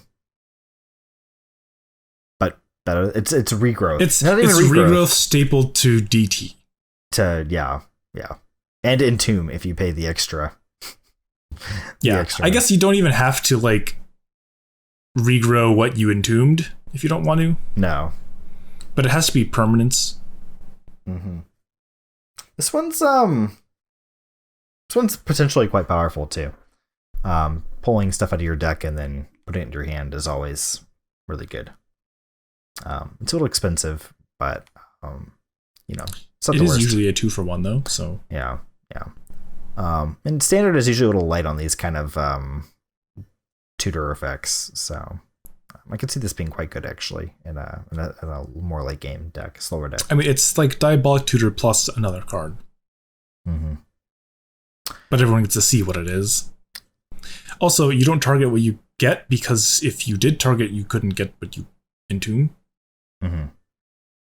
Because it's all part of the same spell. You can't like target halfway through the resolution of your spell. Mm-hmm. So I think the best one is obviously the black one, and I think the white one's probably the second best. Yeah. The green one is probably after that, then the red, and I think the blue is the weakest. I think the blue's easily the weakest. Yeah, so blue getting the shaft for once. Good riddance after all the powerful green-blue cards we've had recently. I don't think we need a rug card floating around doing busted stuff in Standard. But speaking of blue cards, they did spoil a sick, nasty blue card. I don't know if it's busted, but it's sick. Yeah. This card is just great in basically every way. Yeah, this card's just amazing. First off, with the name Shark Typhoon. It's a Sharknado. It's Dollar Tree Shark Typhoon. It's knockoff Sharknado. I mean, it's a Shark Typhoon. It's like when you go to the dollar store and they have like Cocoa Puffs, but not actually called Cocoa Puffs. They're like Cocoa Nuggets or something. Like Choco Puffs or something. Choco Puffs, yeah. Chalky Puffs. Yeah. Yeah. But why don't you go on actually telling them what the card does? Aside from being a flavor win, it is a typhoon full of sharks, by the way, with lightning. Yeah. It's Sharknado. So it is an enchantment that is 5 generic and a blue, 6 mana. It's a lot of mana. It says, whenever you cast a non-creature spell, make an XX blue shark creature token with flying, where X is the converted mana cost. So it's metallurgic summonings, right? Yeah, it's a metallurgic summonings, but instead of making constructs, you make flying sharks. For 2 more mana. For 1 more mana. Oh, is it? I thought summonings summonings is 5. Oh, I thought it was 4. Wow, so that's really good. Only 1 more mana. But wait, there's more. A lot more. It also has cycling for X1 blue. A familiar casting cost, really. And when you cycle Shark Typhoon, you create an XX blue shark with flying. It's a decree of justice, but instead of getting a lot of bodies, you get 1 body. 1 big flying shark boy. 1 big sharky boy. Draws a card, makes a big token, uncounterable. Cycling is not counterable. Yeah. Also doesn't count as casting, which is really sick in older formats when you have a standstill in play. Yeah, or if you're playing the standard fires decks. Oh yeah, that's hot. Wow. Ugh. Something to do with my mana. Oh, that's gross. Ooh, that's nasty. That's nasty. I like that. Sharks. Make a shark. I want to play Standard now. I haven't uttered those words in a hot minute. So Fire Zing Ultimatum didn't do it for you. It was Sharknado. It was Sharknado. Yeah, Sharknado is hot. Holy crap. Yeah, I was like, I don't want to not spend my mana every turn. Fuck that. And since you have all this mana laying around, because you're kind of incentivized to ramp playing the Fires deck, right? Mm-hmm. You have all this mana to make a big shark. Yeah, a big one. The biggest. And even like just playing the enchantment isn't that bad with Fires either, right? No. You go like Shark Typhoon, Planeswalker, make a shark? It's pretty good. Pretty good, yeah. Powerful, even. You could even go like, Shark Typhoon, Planeswalker, make a shark, and then cycle another Shark Typhoon? Ah! Yeah, this card's sick. This card got me like, wow. I love Decree of Justice. I play in pre-modern. I play blue-white Standstill, which is a Standstill deck that kills with Decree of Justice, and this is just blue Decree of Justice, but bad. It's not as good. Let's be honest. But you get flying shark, do. Flying shark. Flying shark. Wow. Is that they have the little cutouts of the sharks from the video, so you could use them as your tokens. Just like cast a spell, and you're like, Grandma Shark. Put a shark on the table. People would hate you for more reason than one. The singing would be the primary reason they hate you, but The fact that you're slowly stalling out the game and making giant fucking sharks is probably the other reason they wouldn't like you very much. Death by shark. Death by shark. Yeah. So, Chris, since we've gone over the big things we wanted to hit, we should go just kind of, I think we're going to take a scroll through the set now. But you saw an interaction that you wanted to point out? Oh, so yeah, it's just scrolling through the set. I came across some interesting finds, I guess. And there was a card that I really noticed. It's a common. It's a red sorcery. And it's not technically part of a cycle. But you could say that it has a counterpart. This card is so funny. It's so bad. Everything about this is bad. So the card is called Forbidden Friendship. And it's 2 mana. Make a 1/1 red dinosaur with haste. And a 1/1 white human soldier creature token. Got the tight zoom on the art for the people watching on YouTube. So look at this card. It makes two tokens. Who cares? Look at the card. That is a man who has a very special friendship with that dinosaur. A forbidden type of friendship. This has got to be one of the greatest artworks of the set. Easily. I don't recognize the artist. Wow. Yeah, and the guy looks so generic. It just looks like he took a stock photo of a guy from the side and like just painted. And he's like, and now we'll paint in the dinosaur and some eggs and fire. Yeah, it does look kind of like a stock photo, right? Yeah. If the dinosaur set had a stock photo, it's like the meme. It's about at the level of the meme of the guy looking at the girl and then his girlfriend next to him is angry that he's like looking at the other girl. So it's like the guy like walking with his girlfriend. He's looking back at like the dinosaur. Yeah.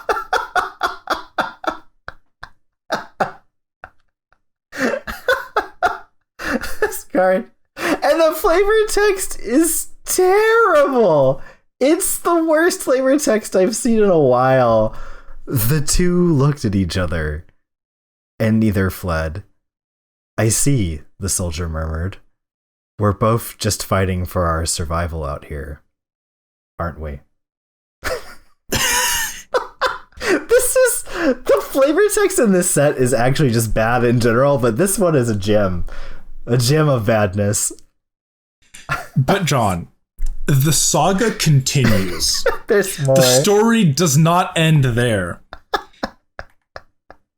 Because there's another card whose artwork we feature the same dinosaur and human. If you want to pull up that picture for the I got it. The viewers. So they've reprinted Cathartic Reunion. And oh baby, did they look happy to see each other again. Man. Yeah, it's like hugging the dinosaur's neck. Yeah. It's a long boy. He got a long neck. Long neck boy. For some reason, this guy's name's probably Tyler. I don't know. I don't know, man. This is weird. Like trying to have a touching moment with dinosaurs for some reason. Oh yes, also more solid flavor text, of course. The soldier had given up his wealth, his title, even his home, but he had no room for regret. At last, he had saved his friend. Yeah, because that makes sense. Some fucking like, I don't know, Dora the Explorer age level stuff going on here. I don't understand. This is bad. It's bad. It's goofy. It's super goofy. Very cathartic. Very cathartic. All the feels. So many feels. They're just washing over me. I mean, that's not the only gem of a card in this set. Also scrolling through, I stumbled across the good old Porcu-Parrot. Oh, yeah. Yeah, this card's great too. It's exactly what it sounds like. It's got the body of a porcupine, but the head of a parrot. A really big parrot, mind you. This is a bird beast, so it can't be small. It's a very large parrot. No flying here. No flying. No wings, you see. No wings of a parrot. Just the head. Yeah, this set is like dangerously close to like an unset in some ways. I mean, that's basically what it was, right? Like, was it Augment or whatever? Where you like staple two creatures together in Unsanctioned? Yeah. And then that's like how you would have gotten a Porcu-Parrot. Yeah. Yeah. Except now it's just a card. Unstable was definitely like Ikoria, like version, 0.1 or whatever, like the pre-beta, the alpha.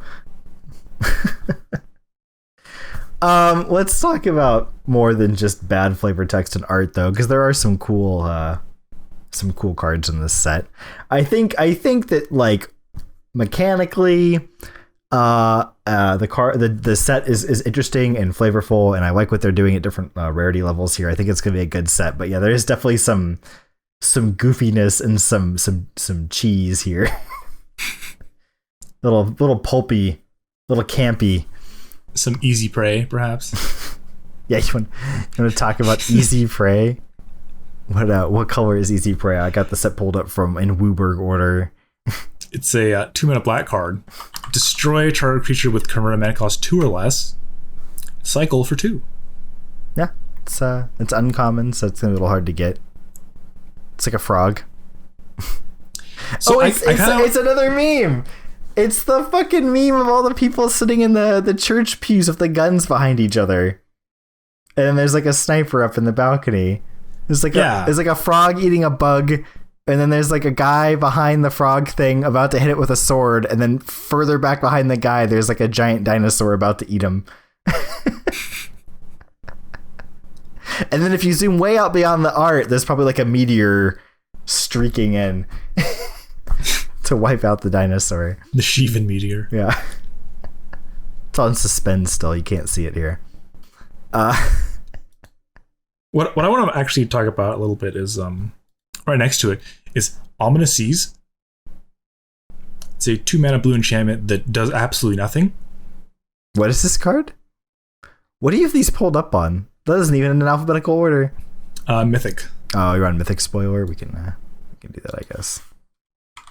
So Ominous Seas, it's a 2-mana do nothing enchantment, which is our favorite kind of enchantments. Ones that don't do anything when they come into play. They don't really necessarily do anything when you untap with them. So what does it do, you may ask? Well, other than cycling for 2, whenever you draw a card, you put a foreshadow counter on Ominous Seas. I like one thing it's very entertaining about Magic is that they can make counters of whatever the hell they want and call them whatever the hell they want. Like, just in case you might have some way to interact with the same name of counter. Like, say if it were a charge counter, right? There's cards that exist in the game that interact with charge counters already. So to prevent that, they just name it something else. A foreshadow counter. A foreshadow counter. So, okay, what do I get for putting foreshadow counters on my Ominous Seas? Well, if you somehow acquire 8 foreshadow counters, you can remove 8 of them and make an 8/8 blue Kraken token. It doesn't sack itself in the process, which is what a lot of these cards usually do, too. Yeah. You have to keep your Ominous Seas for more foreshadowing. For more foreshadowing. So if you draw another 8 cards, you can make another Kraken. Seems really good with wheels.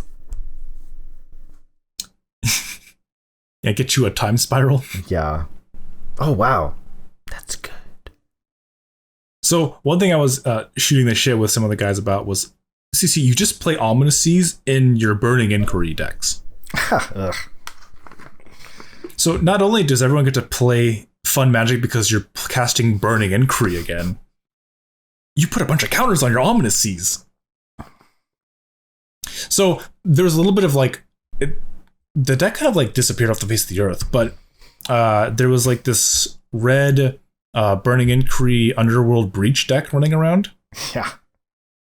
Because that was a very strange deck. Because you can play hollow ones from your graveyard by escaping them just by exiling cards and not paying mana because the cost reduction still counts from the graveyard. Yeah.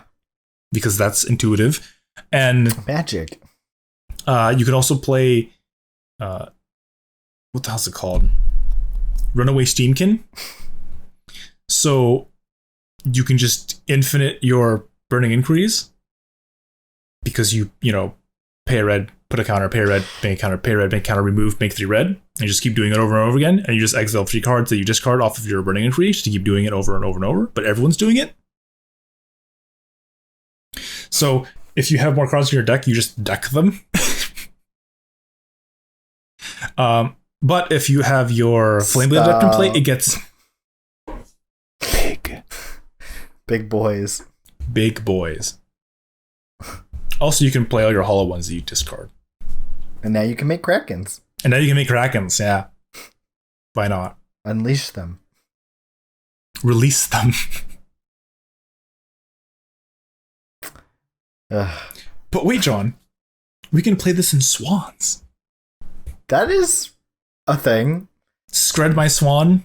It cycles make a Kraken. too. We were playing Hieroglyphic Illuminations for a while and just cycling it a lot of the time. Yeah, that got pushed out by Astrolabe. Yeah, but this would be a fun card to, screw around with in Swans, I'm sure. Yeah. Imagine, because once you have like 8 snow permanents, 1 Scred equals 1 Kraken. 1 like equals 1 Foreshadow equals 1 Prayer. Yeah, for every 8 likes, I will make 1 Kraken.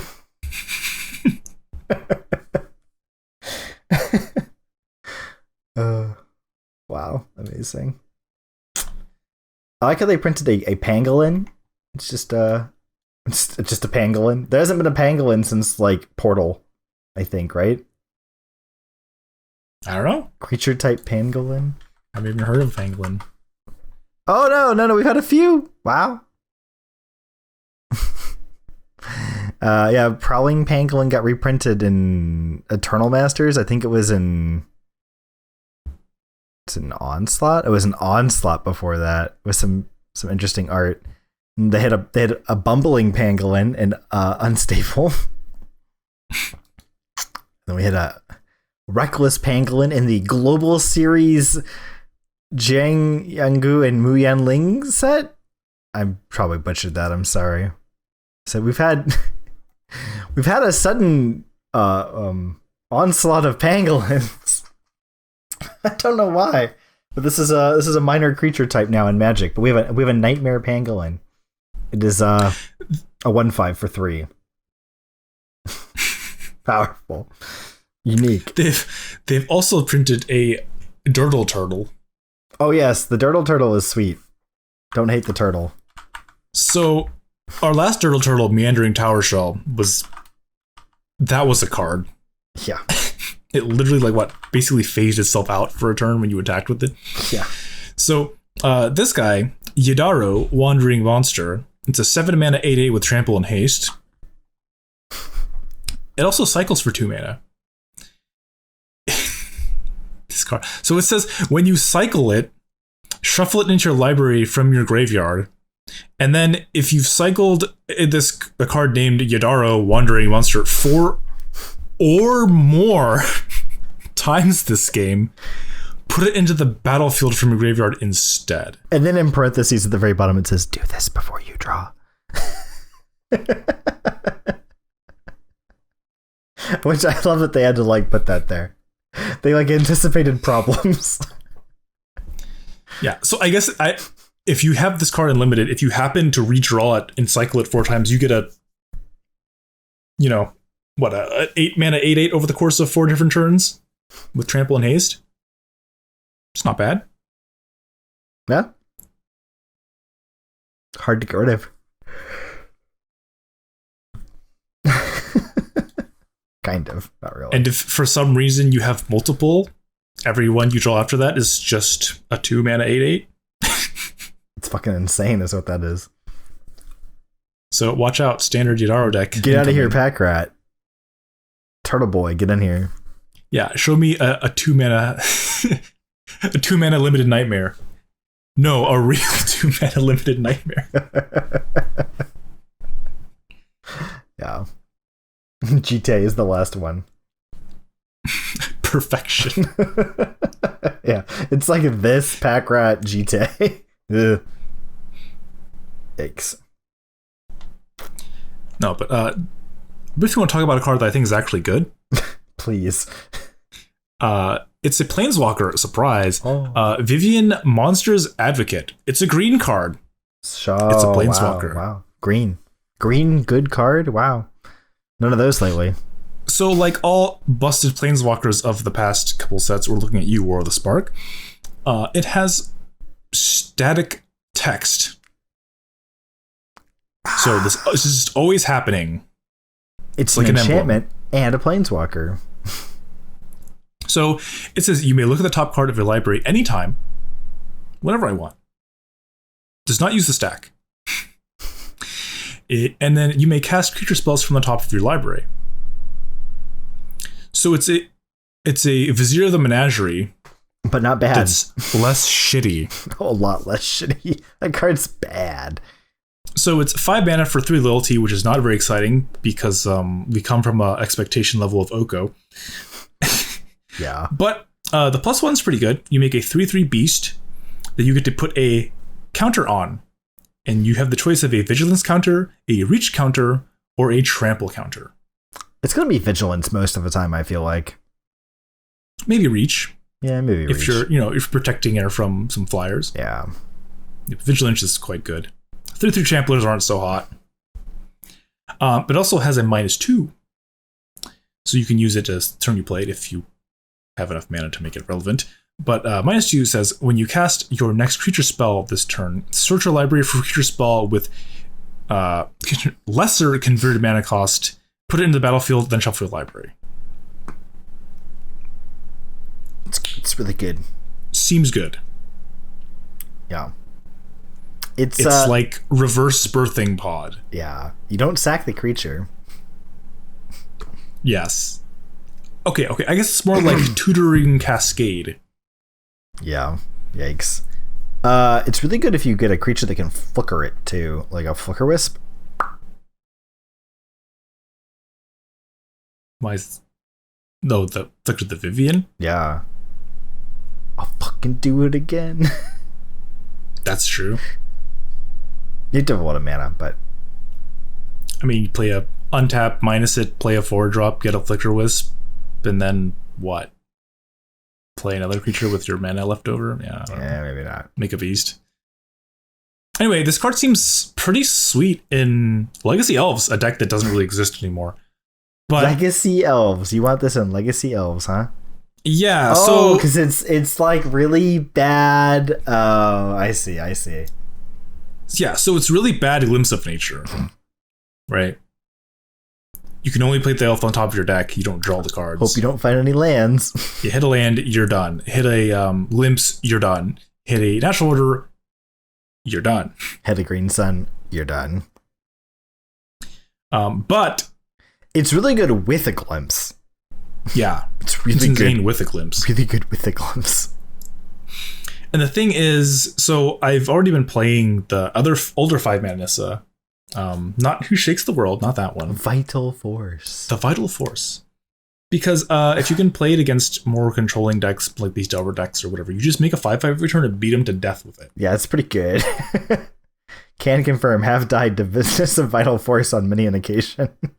So instead of making a 5/5, you make a bunch of 3/3s, which I think if you do the math, the clock is the same. If, unopposed. But you can make 3/3 reachers to block their pesky Delvers to keep her alive. And the -2 doesn't seem that good when all your creatures are 1 mana. But it does make it so that your Elvish Visionary always finds a Wirewood Symbiote. Ha! Nice. The best friends are always together. You're my best friend. Otherwise, all your elves have just a byproduct of making a Dryad Arbor. Gets it out of your deck, which is nice. Yeah, which is fine, right? Get that shit out of here. And if for some reason you somehow manage to cast your Crater Hoof while -2ing, then good for you. Get someone else to come along for the ride. Also, if you cast like a Rex Sage, you can go get, again, Wirewood Symbiote to repeatedly Rex Sage your opponent.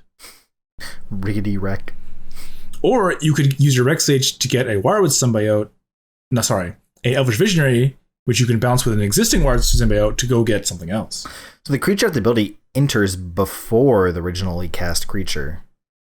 Yes. So that's really good with Crater Hoof. Yeah, really it's good. +1 to your entire team. Well, it's just another body to get in with, too. Well, it doesn't get haste, but... Oh, it's right. It has haste. It doesn't give haste. Crater Hoof does not give haste. I always think it gives haste for some reason. Yeah, you're right. What doesn't it do? It gives +XX trample, that's all. That's all. It's always so much damage coming in, it feels like it doesn't matter. It's like, yep, I'm dead. Also, think about this card in those sweet green ramp cube decks, where now you can play your Crater Hoof after minusing and go get Deranged Hermit. Ha! Oh. Kill him dead. Oof. Yikes. That's a lot of damage. Anyway, this card seems sweet.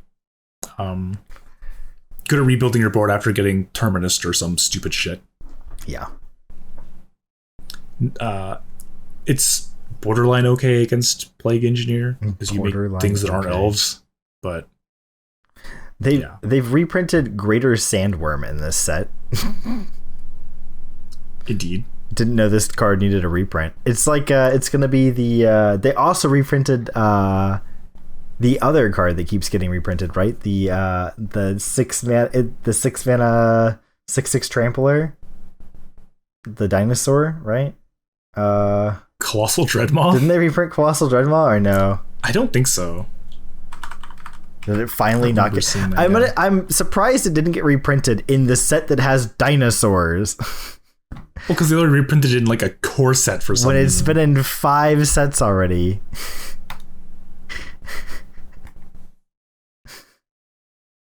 I mean, they reprinted Greater Sandworm because of cycling. Yeah. No. It's in place of Colossal Dreadmaw. Yeah. Do you want to talk about the apexes? I guess we can talk about the apexes. Why not?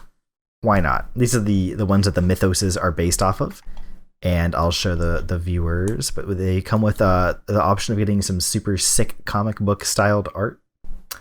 I quite like the alternative art. Oh, the Trilands also come with that. Actually, we didn't show that, but they're pretty sweet looking, in my opinion.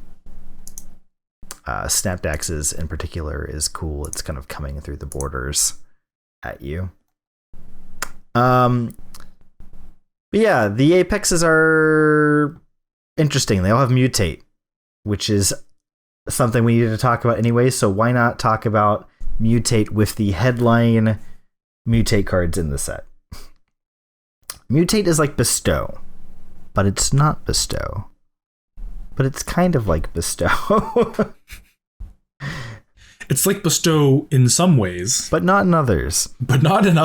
So mutate says you can cast the card for its mutate cost, which is an alternative casting cost, I guess, and you can put it over or under target non-human creature that you own.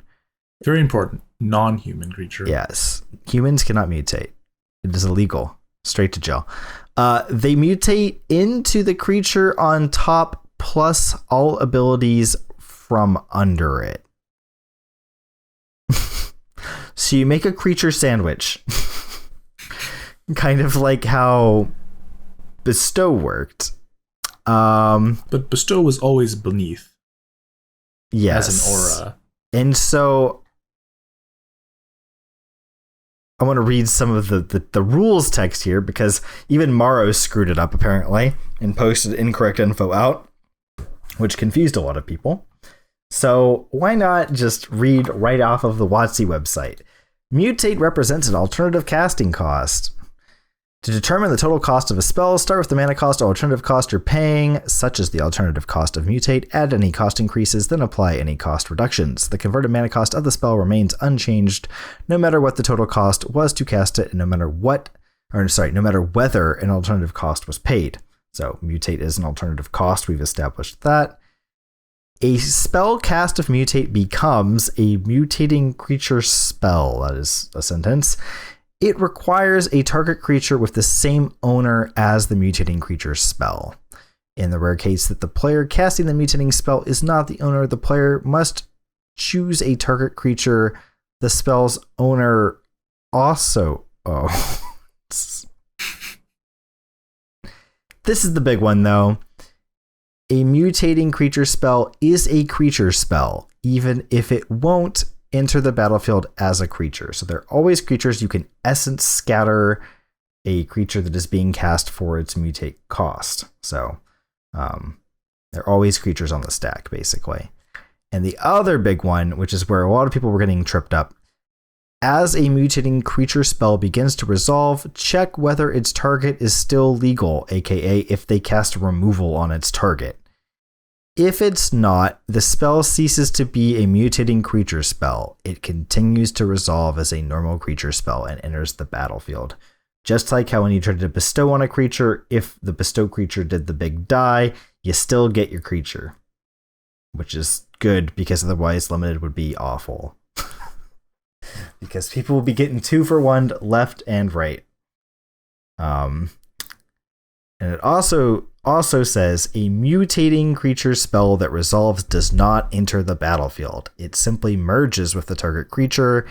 As this happens, the controller of the mutating creature spell chooses whether to put it on top of target creature or on bottom. So you choose on resolution. So they can't, like, in response, kill the creature you're targeting, I guess. And like it's like Cobble Ritual, basically, or Cobble Therapy, where you choose on resolution, not on cast. Ish. They don't have information whether you're putting it top or bottom when you target, which is, I guess, relevant. Yeah, I mean, I would imagine it always just whatever B has the better stat line. Yeah. So weird. If the target creature is also that matters. It doesn't ETB. It doesn't trigger ETB effects. It is not entering the battlefield. It's just mutating. Also, if the target creature is already a merged creature, the mutating creature spell can be put only on top or bottom. It can't be put in the middle, which means your sandwich, it has to be bun. It can't go in the middle. It can't be meat. It has to be bun. Just think of buns. The mutated creature always has to be one of the buns. Yeah, no hot dog. No hot dog, just bun. Only bun. Only bun. Only bun for you. Which is important because you can keep slapping this shit together over and over again. So if you got a creature that's already been mutated and you want to add more shit on, you just keep adding. It doesn't lose any text or anything. You just keep fucking tacking shit onto it. It's very strange. Then some other small stuff is like when it goes to the battlefield, it all goes to the battlefield together at once. It only counts as like a creature dying. Graveyard, you mean? What did I say? Battlefield. Oh yeah, sorry, yeah, the graveyard. So like if you have a Kalitas in play and you kill their mutated thingamajigger, you only get 1 zombie, but they're all exiled, I believe. Yeah, I believe so. Yeah. If you unsummon their mutated creature, all of the cards go back into their hand. Oh, yes. They even actually specifically mentioned like a Teferi situation where if you tuck the mutate creature, they all get tucked and you choose what order everything goes in. So it's like 3rd from the top. And there's 3 of them all mutated together. It goes 3rd, 4th, 5th down. You choose which order and you do it secretly. Very strange. Your little mutate brainstorm, as Chris called it. Yeah. So yeah, mutate's weird. I'm sure it's going to cause a lot of judge calls, but the important thing to remember is that you can't get people with a 2-for-1 in response to the mutate. So that's nice. So it's basically bestow, except for when the bestow creature dies, the enchanted aura bestowed creature doesn't remains on the field, whereas a mutate just goes with it. Yeah, they are one. They are one. Yes. All will be one. So let's get back to our our apexes now that we have that context for what mutate is and how it works. We can just sort here, I guess, by CMC. So it's basically the same. So Vadruk, Apex of Thunder, is the Jeskai one. It is a 3/3 with flying and first strike. Durst strike. It's an elemental dinosaur cat. Keyword soup here. And someone pointed out online, which I thought was cool, that the creature types are in order together with the mana. So elemental is blue, dinosaur is red, cat is white. They correspond. Ooh. It's good. A lot of love lavished on these. And its ability is whenever this creature mutates, you may cast target non-creature card with converted mana cost 3 or less from your graveyard without paying its mana cost. Doesn't exile it. Just cast that shit again. It's pretty hot. And it mutates for 1 an Azorius mana and red. It's kind of interesting. So one thing to know about mutating is, so when you mutate this card onto something, it does the thing. It triggers the whenever this creature mutates. But also, if you just play it for 3 mana and mutate something else onto it, it triggers at that instance as well. We've reached peak mutate with these creatures. So this could be just the base creature and you mutate other stuff onto it and you'll get the same effect. You don't have to be mutating this onto something to have that happen, like, ever. Next one is a Snapdax. What a name. Apex of the Hunt. It's 1 red, white, black. It is a dinosaur cat nightmare.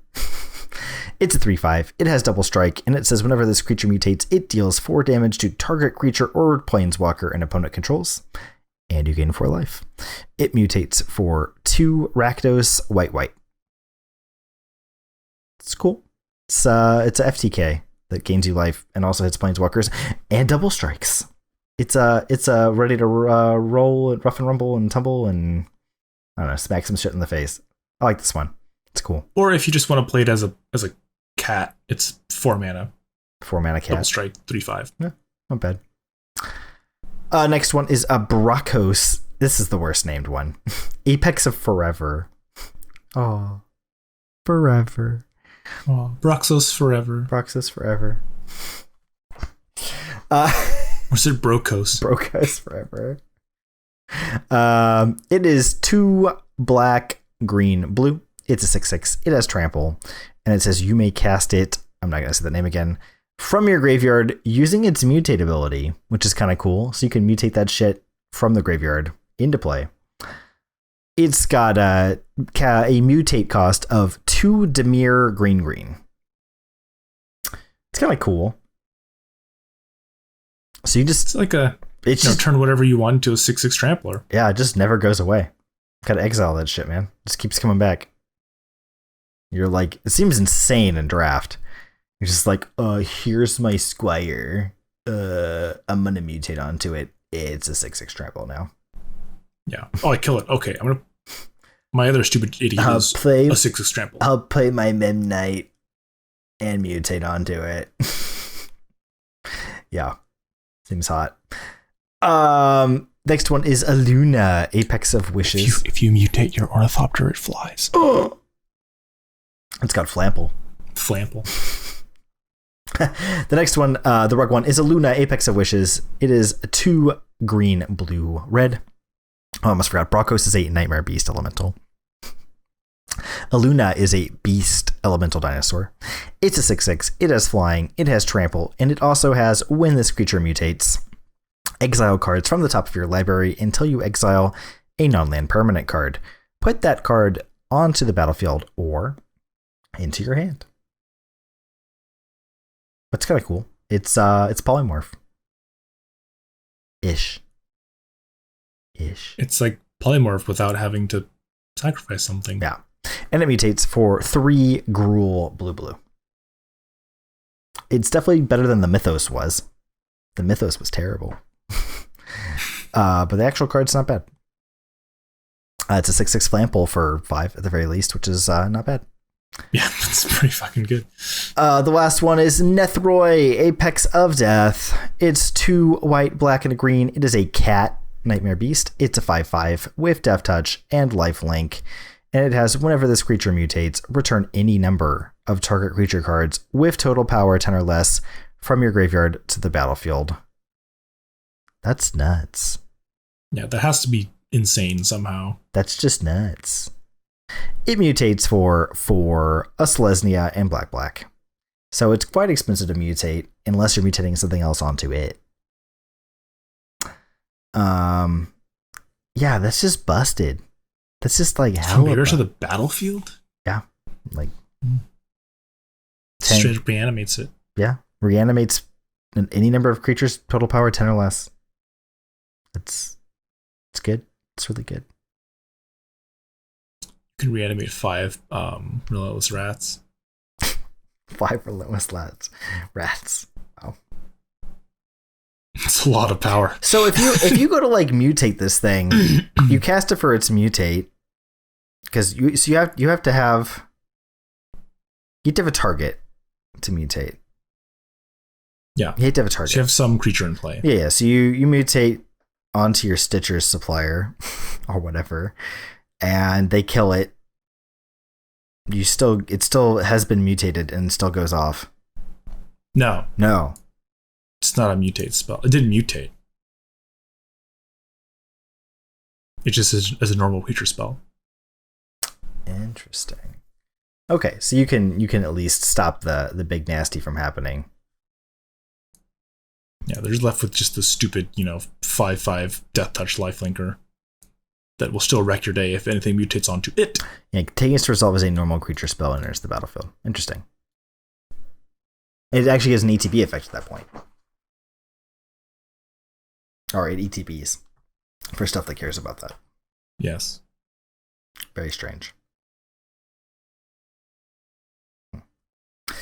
How would you rank these, Chris?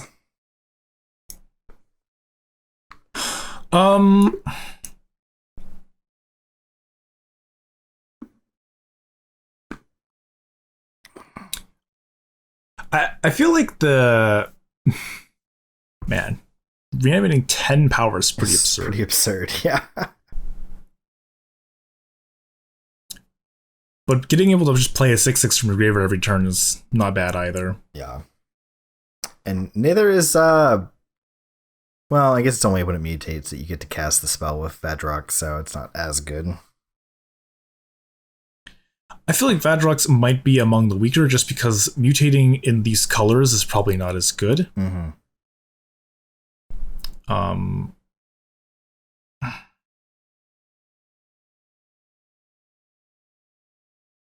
5-mana FTK.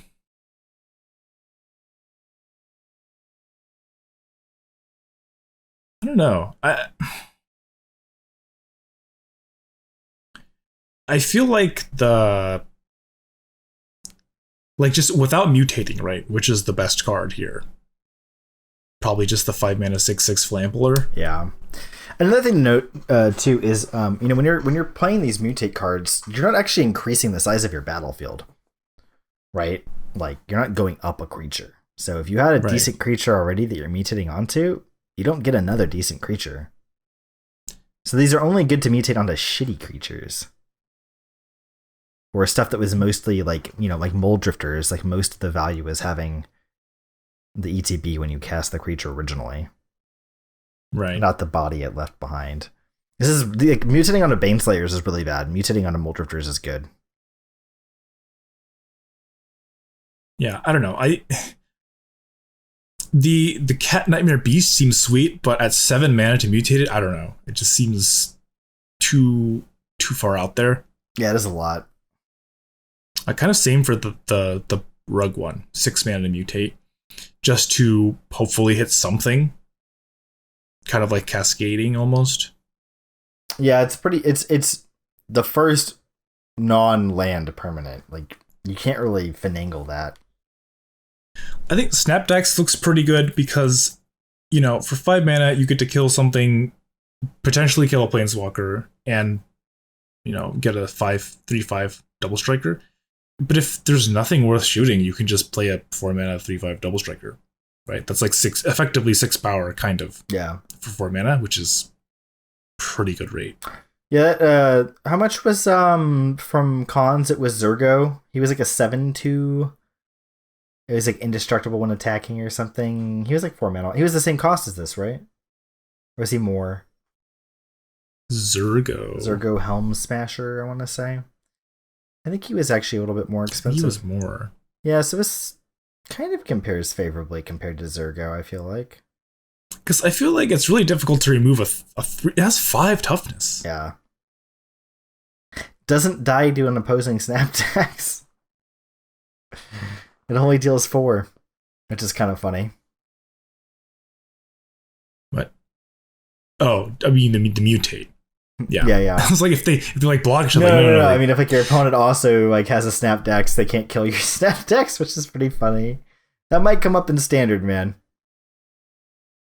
Yeah, I think in Standard, Vadrax might be the weakest. I don't know how good there are. I don't know how many creatures you're going to be wanting to mutate in those colors, and I don't know how good of a non-creature spell you have for 3 or less mana. Yeah. Anyway. Ooh, I cast this Anticipate. The problem with Brokos is it kind of competes with Uro, right? Yeah. You don't want to exile your Brokos to cast your Uro. It's 1 mana more than Uro to bring back, but you don't have to exile anything, which is nice. Yeah, but it doesn't do anything cool when it comes back like Uro does. It's just an idiot. Yeah.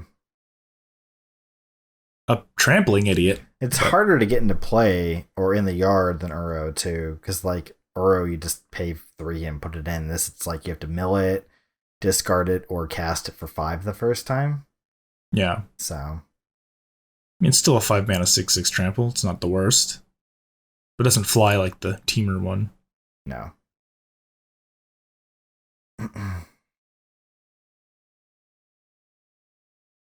Yeah, I'm interested to see how these do in Standard. I don't really think any of these are particularly modern playable. No. Not even Pioneer, really. I don't think any of them is really Pioneer playable.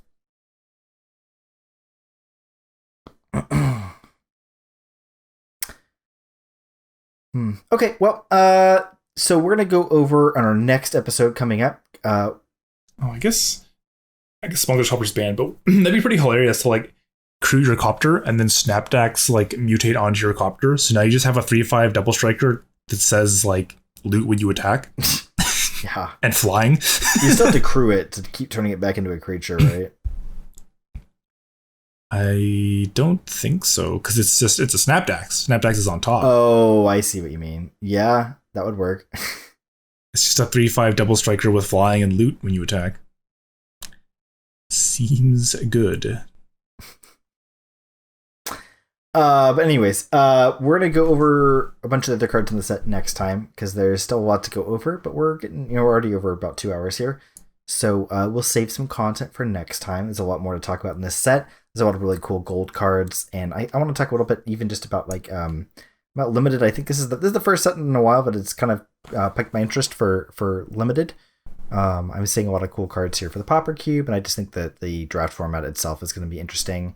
I also heard an announcement today that I think they're going to have live 8-person drafts up on Arena for this set finally. So you can actually do a real draft with other humans, not bots, which means this might have implications for Magic the Gathering Online, because if everyone's going to be drafting on Arena instead of Modo, any chase cards are going to be a lot more scarce on Modo. So we'll see what comes of that. But moving away from spoilers, wanted to talk about a cool little event that I'm going to be playing in this weekend via the Mythic Society, which is I think Pascal Maynard's baby, pro player. It's like his him and a few other people have a Twitch channel, and they do they're going to start doing events. And this is an event they're doing called Standard Roulette. And basically what they did was they last Thursday picked 6 sets, air quotes, out of a hat.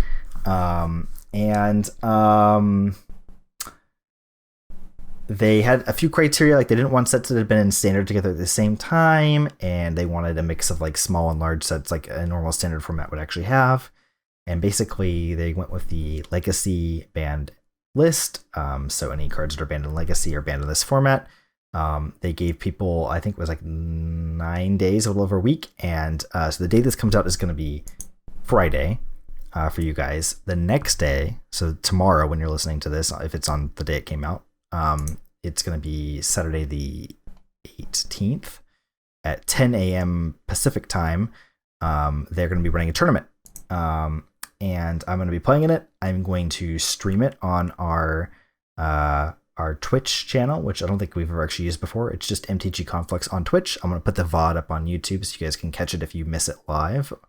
But the sets are in order, I guess. M19, Khans of Tarkir, Dragon's Maze, Dark Ascension, Plane Shift, and Urza's Saga. And that's with the legacy ban list. So it's like Dig Through Time and Treasure Cruise are banned. Windfall is banned. Yawgmoth's Bargain is banned. I think that's it. What's legal, however, is Gaia's Cradle, Sneak Attack, Show and Tell, Exhume, Dark Ritual is also legal. The fetch lands are legal, the allied color ones from Khans. The shocks are not actually part of Dragon's Maze. They were like extra cards put in the pack. So shock lands aren't actually technically part of Dragon's Maze. So there's no shocks. So there's fetches and oodles of gates and tap lands and stuff, but no fetchable lands other than basics for the fetches. So the mana is like kind of slow. It's good, but really slow. It's all like tap lands basically. And there's really busted cards floating around like Cradle and Sneak Attack and Show and Tell, but like all the stuff you can actually cheat into play is like kind of crummy. You're looking at like Draco, and Tristani's Summoner and Drogskool. Is it Reaver, the big one, the 3/5 life blinker? No, yeah. Double strike life blinker or whatever. Yeah, the cards you can cheat into play are not the hottest. The removal is not the hottest. The best removal spell in the format is Terminate. You got Shock, Lightning Strike, Terminate, Putrefy, Tragic Slip, Suspension Field. Pestilence is legal, which is kind of cool. So I think Gabriel Nassif has been streaming himself, working on some decks and playing some pickup games in between doing other stuff lately. So if you are curious to see what some games look like before the tournament, you can check out Nassif's stream. They're going to be streaming a bunch of matches. I think anyone that makes the top 8 of the tournament while streaming gets $10 extra added to the pot for them. Woo. But I think a decent number of people are going to be streaming. I think Emma Handy is signed up for the event, and there's some other notables too. Yeoman 5, who is always like at the top of a lot of the leaderboards on Magic Online for constructed formats. So it's pretty cool.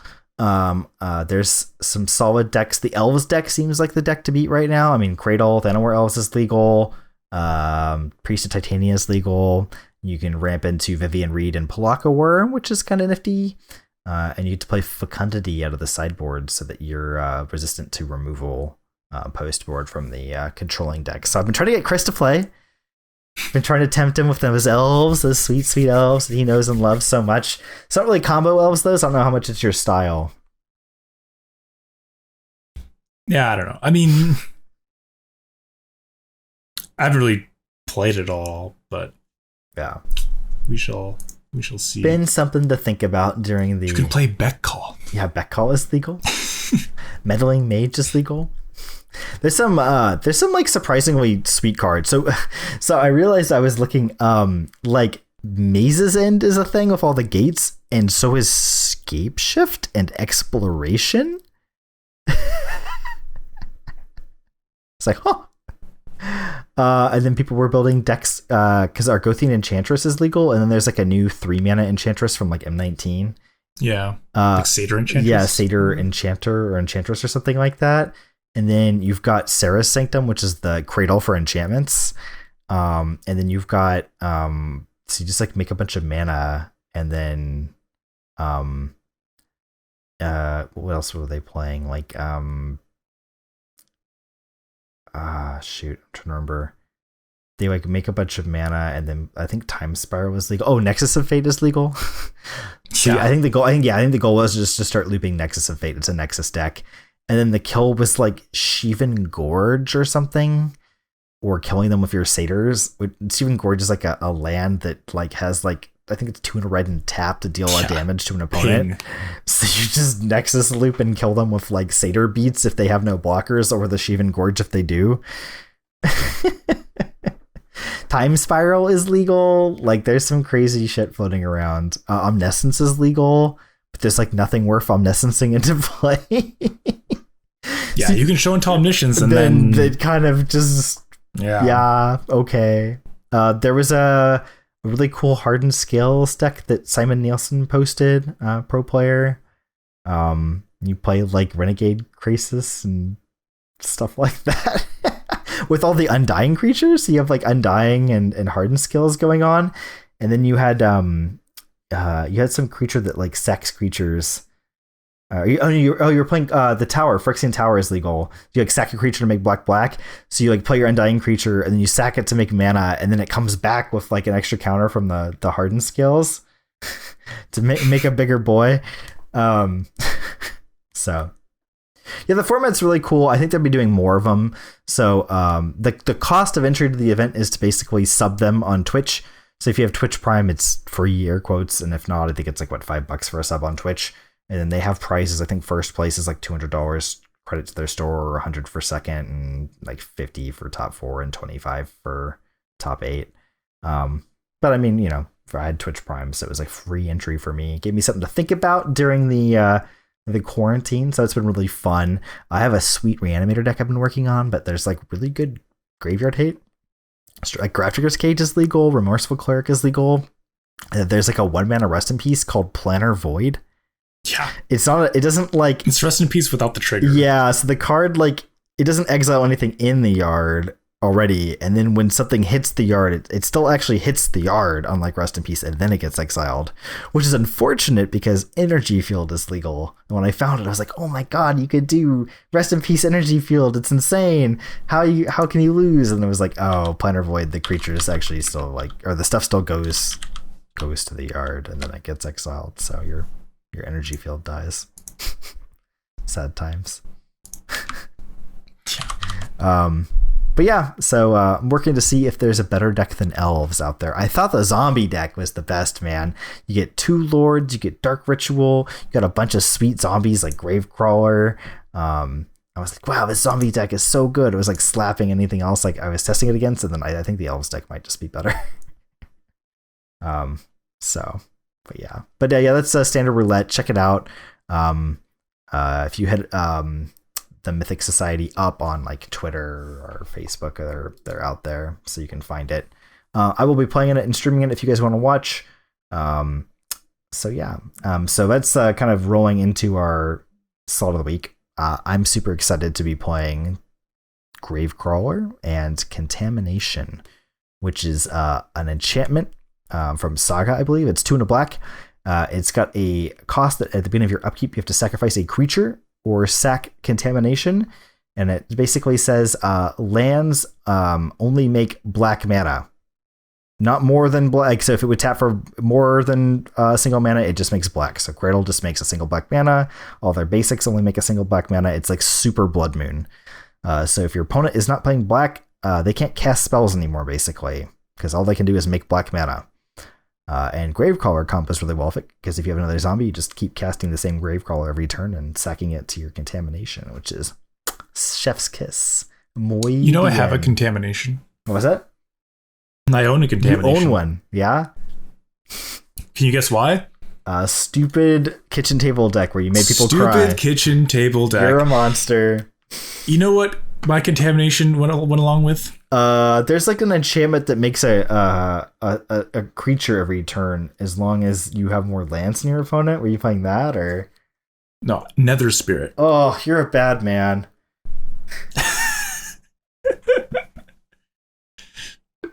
Gross. Yep. Every upkeep. Oh, Nether Spirit's the only creature in my graveyard. Back into play. Contamination. Oh, got a sack creature. Goodbye, Nether Spirit. Contamination sticks around. Wow. Is this why you don't have any friends? And then, oh, how do you kill them? Well, contamination says they tap for black, but Mutavault still attacks. So, wow, you're except it wasn't Mutavault; it was Mishra's Factory. Oh, baby. Wow, this is why all your friends are just like competitive Magic players, Chris, because you drove all the casuals away from you. Yeah, that was my Strip Mine Pox deck. Oh. Innocent Blood, that's a card too. God, kitchen table Magic when people discover like real Magic cards is the worst. It's so toxic. It's so toxic. And they only have to discover a couple of real Magic cards. Yeah, it doesn't take much for things to get really out of hand really quick. Like with my stupid Necropotence deck, it was Necropotence Ivory Tower. Because that seems good, right? Yeah, and so these cards that are banned in every format are super cheap. They're dirt cheap, too. So casual players love them. Like, with Necropotence is worthless because it's not playable in anything. Yeah, Necropotence isn't worth anything. Ivory Tower isn't worth anything. And then Dark Ritual's been printed 4 million times, so that's not worth anything. Ugh. So, like, how was I killing them? And I was killing them with Sangromancer. The fuck does that do? Glad you asked, John. It's a vampire. Of course. From Scars of Mirrodin, I believe. It's a 4-mana 3/3 flyer, and it says whenever your opponent, I think, discards a card, you gain 3 life, and whenever a creature they control dies, you gain 3 life.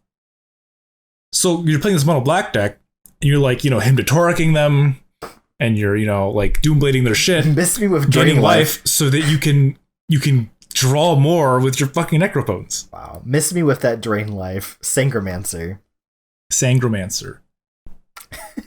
I like how you found a really... This is like peak kitchen table, right? And instead of finding like a more efficient, clean card that was played with Necro back when it was a thing, you found some fucking shitty-ass card from a new set that does the same thing but way worse. But it gains life. It doesn't even kill them. And you have to hit them with it. It's a 3/3. It flies. And it's like 20 cents.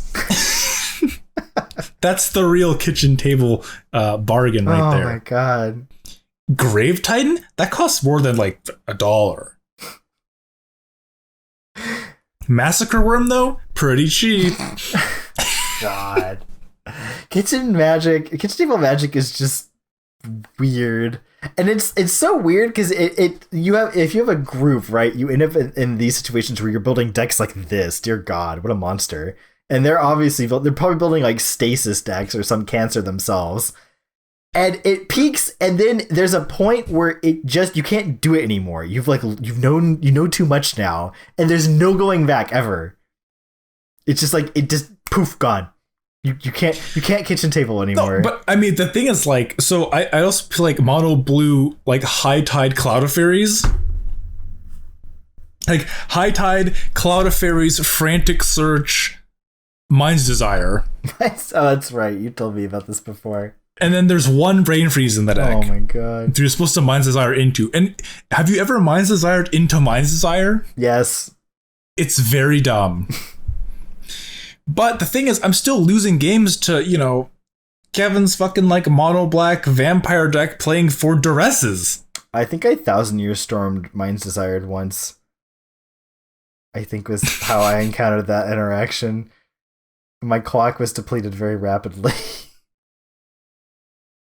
Yeah, I bet. But it's like, it's not a particularly like consistent deck. Like, I guess I was playing Ponder, but I didn't have like Brainstorm fetches. Like, I don't have a good way to find. No Merchant Scrolls here.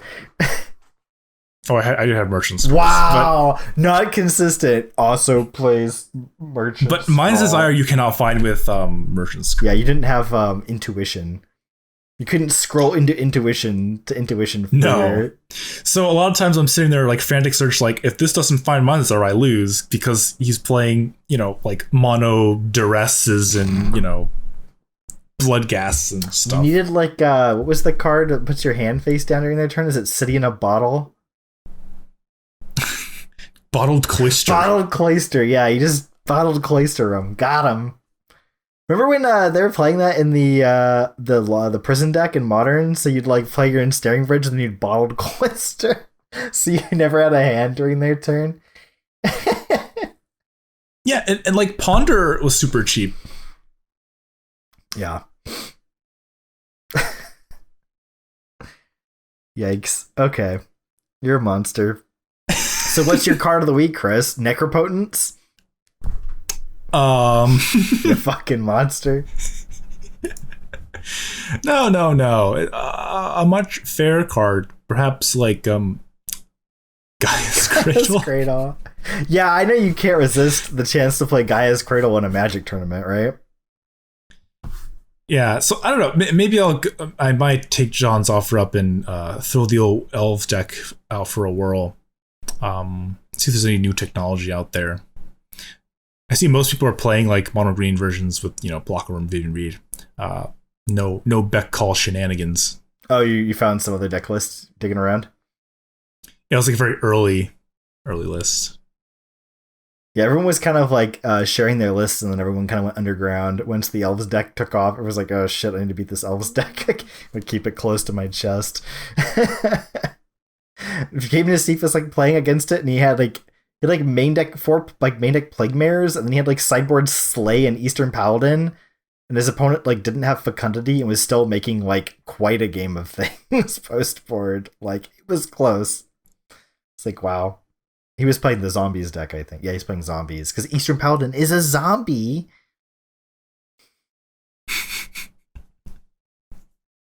So, yeah. Siege Rhino's legal. That's cool. Linger in Soul Siege Rhino. It's like modern Abzan. Putrefy. Yeah. Your discard is Duress or what's the one that only gets creatures and planeswalkers? Despise. And like Nassif is like shoving Duresses and everything, and he's like, I think Despise is just better. Everyone like this format's just all about creatures. The spells are terrible. Like they're not terrible, but you can't play them because the busted spells don't have anything busted to do. So all the spells that are left are terrible. Like, you really want to duress a lightning strike when you could just like take their creature? Yeah. Anyways, new formats are always fun though. Yeah, it is fun. Trying to find the most busted thing. Yeah, it's short. It's not going to get like stale. I think it's just going to be like one tournament, and then eventually they'll do another one, and it's cool. Someone linked. I guess this concept's been around for a while, but it's usually been like done with like smaller play groups. Someone had one, and it was like, God, it was so gross. It was like Innistrad, Worldwake. I don't think they were as picky about stuff not being in standard at the same time, but they basically had like Death Shadow Delver with like Stifle, because like Scourge was legal, Delver, Liliana of the Veil. I think they had like, was it Death Shadow or something? It wasn't Death Shadow. But like, yeah, they had Ponder. Like the deck was just like, it was like a Delver deck. I was like, wow, that's really gross. They had Remand because like Ravnica was legal. Like, whoa. So this format's interesting because I feel like it's like there's powerful cards, but the decks don't actually seem that powerful, if that makes sense.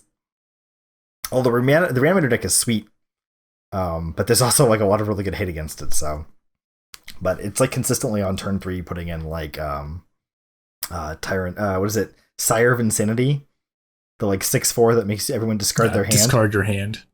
Pretty good. Or you can play Tristani Summoner and you get like a 4/4, a 3/3, a 2/2, and then the Summoner's a 1/1. It's like pretty good. I think that would be really good against Elves, except for the fact that they get Pelaka Worm. Yeah. It's like, oh, okay. A big worm. It's like, I guess you trade your 4/4 and 3/3 into it, and then you have a 2/2 and a 1/1 left over, but that's like. And they draw a card because yeah, exactly. And like you had to spend a card to like cheat it into play somehow, and then they're like, "I'm Elves, I draw cards." I don't know. So just play Pestilence. Just ramp out Pestilence with Dark Ritual. Ugh. Just play Mono Black Control with like Pestilence and Dark Ritual and Gravecrawler Contagion, or I'm sorry, Contamination. Seems spicy. Just have to like bridge yourself there with Tragic Slip. First few turns might be a bit dicey until you can get Pestilence online. Man, if I turn my land roll off, gets Tragic Slipped, I don't know what I'm gonna do. Yeah. Well, then there's like the 2-drop they play is like a 2/3 for 1 and a green. It's like if it gets targeted by an opponent spell or ability an opponent controls, it just shits out a 1/1 elf. Yeah. It's quite good. So, yeah. Anyways. It's also a mana sink. Yeah. Yeah. Yeah, the Elves deck is quite good. Anyways, so tune in for that. I think that's about it for us this week, though. Thank you for checking us out and sticking around till the very end, as always. If you're wondering where you can find more of our content, you can head on over to mtgconflux.com. You can also find us on Facebook and Twitter under the same name. You can check out our video content, including this podcast, on our YouTube page. You can support us and join the MTG Conflux community at patreon.com/mtgconflux or by buying MTG Conflux shirts and swag on redbubble.com. You can check out the links on our Facebook and Twitter pages. If you have any suggestions or comments, please reach out to us. We'd love to read them. Again, we really do appreciate you sticking around, and we hope you'll join us in the next one.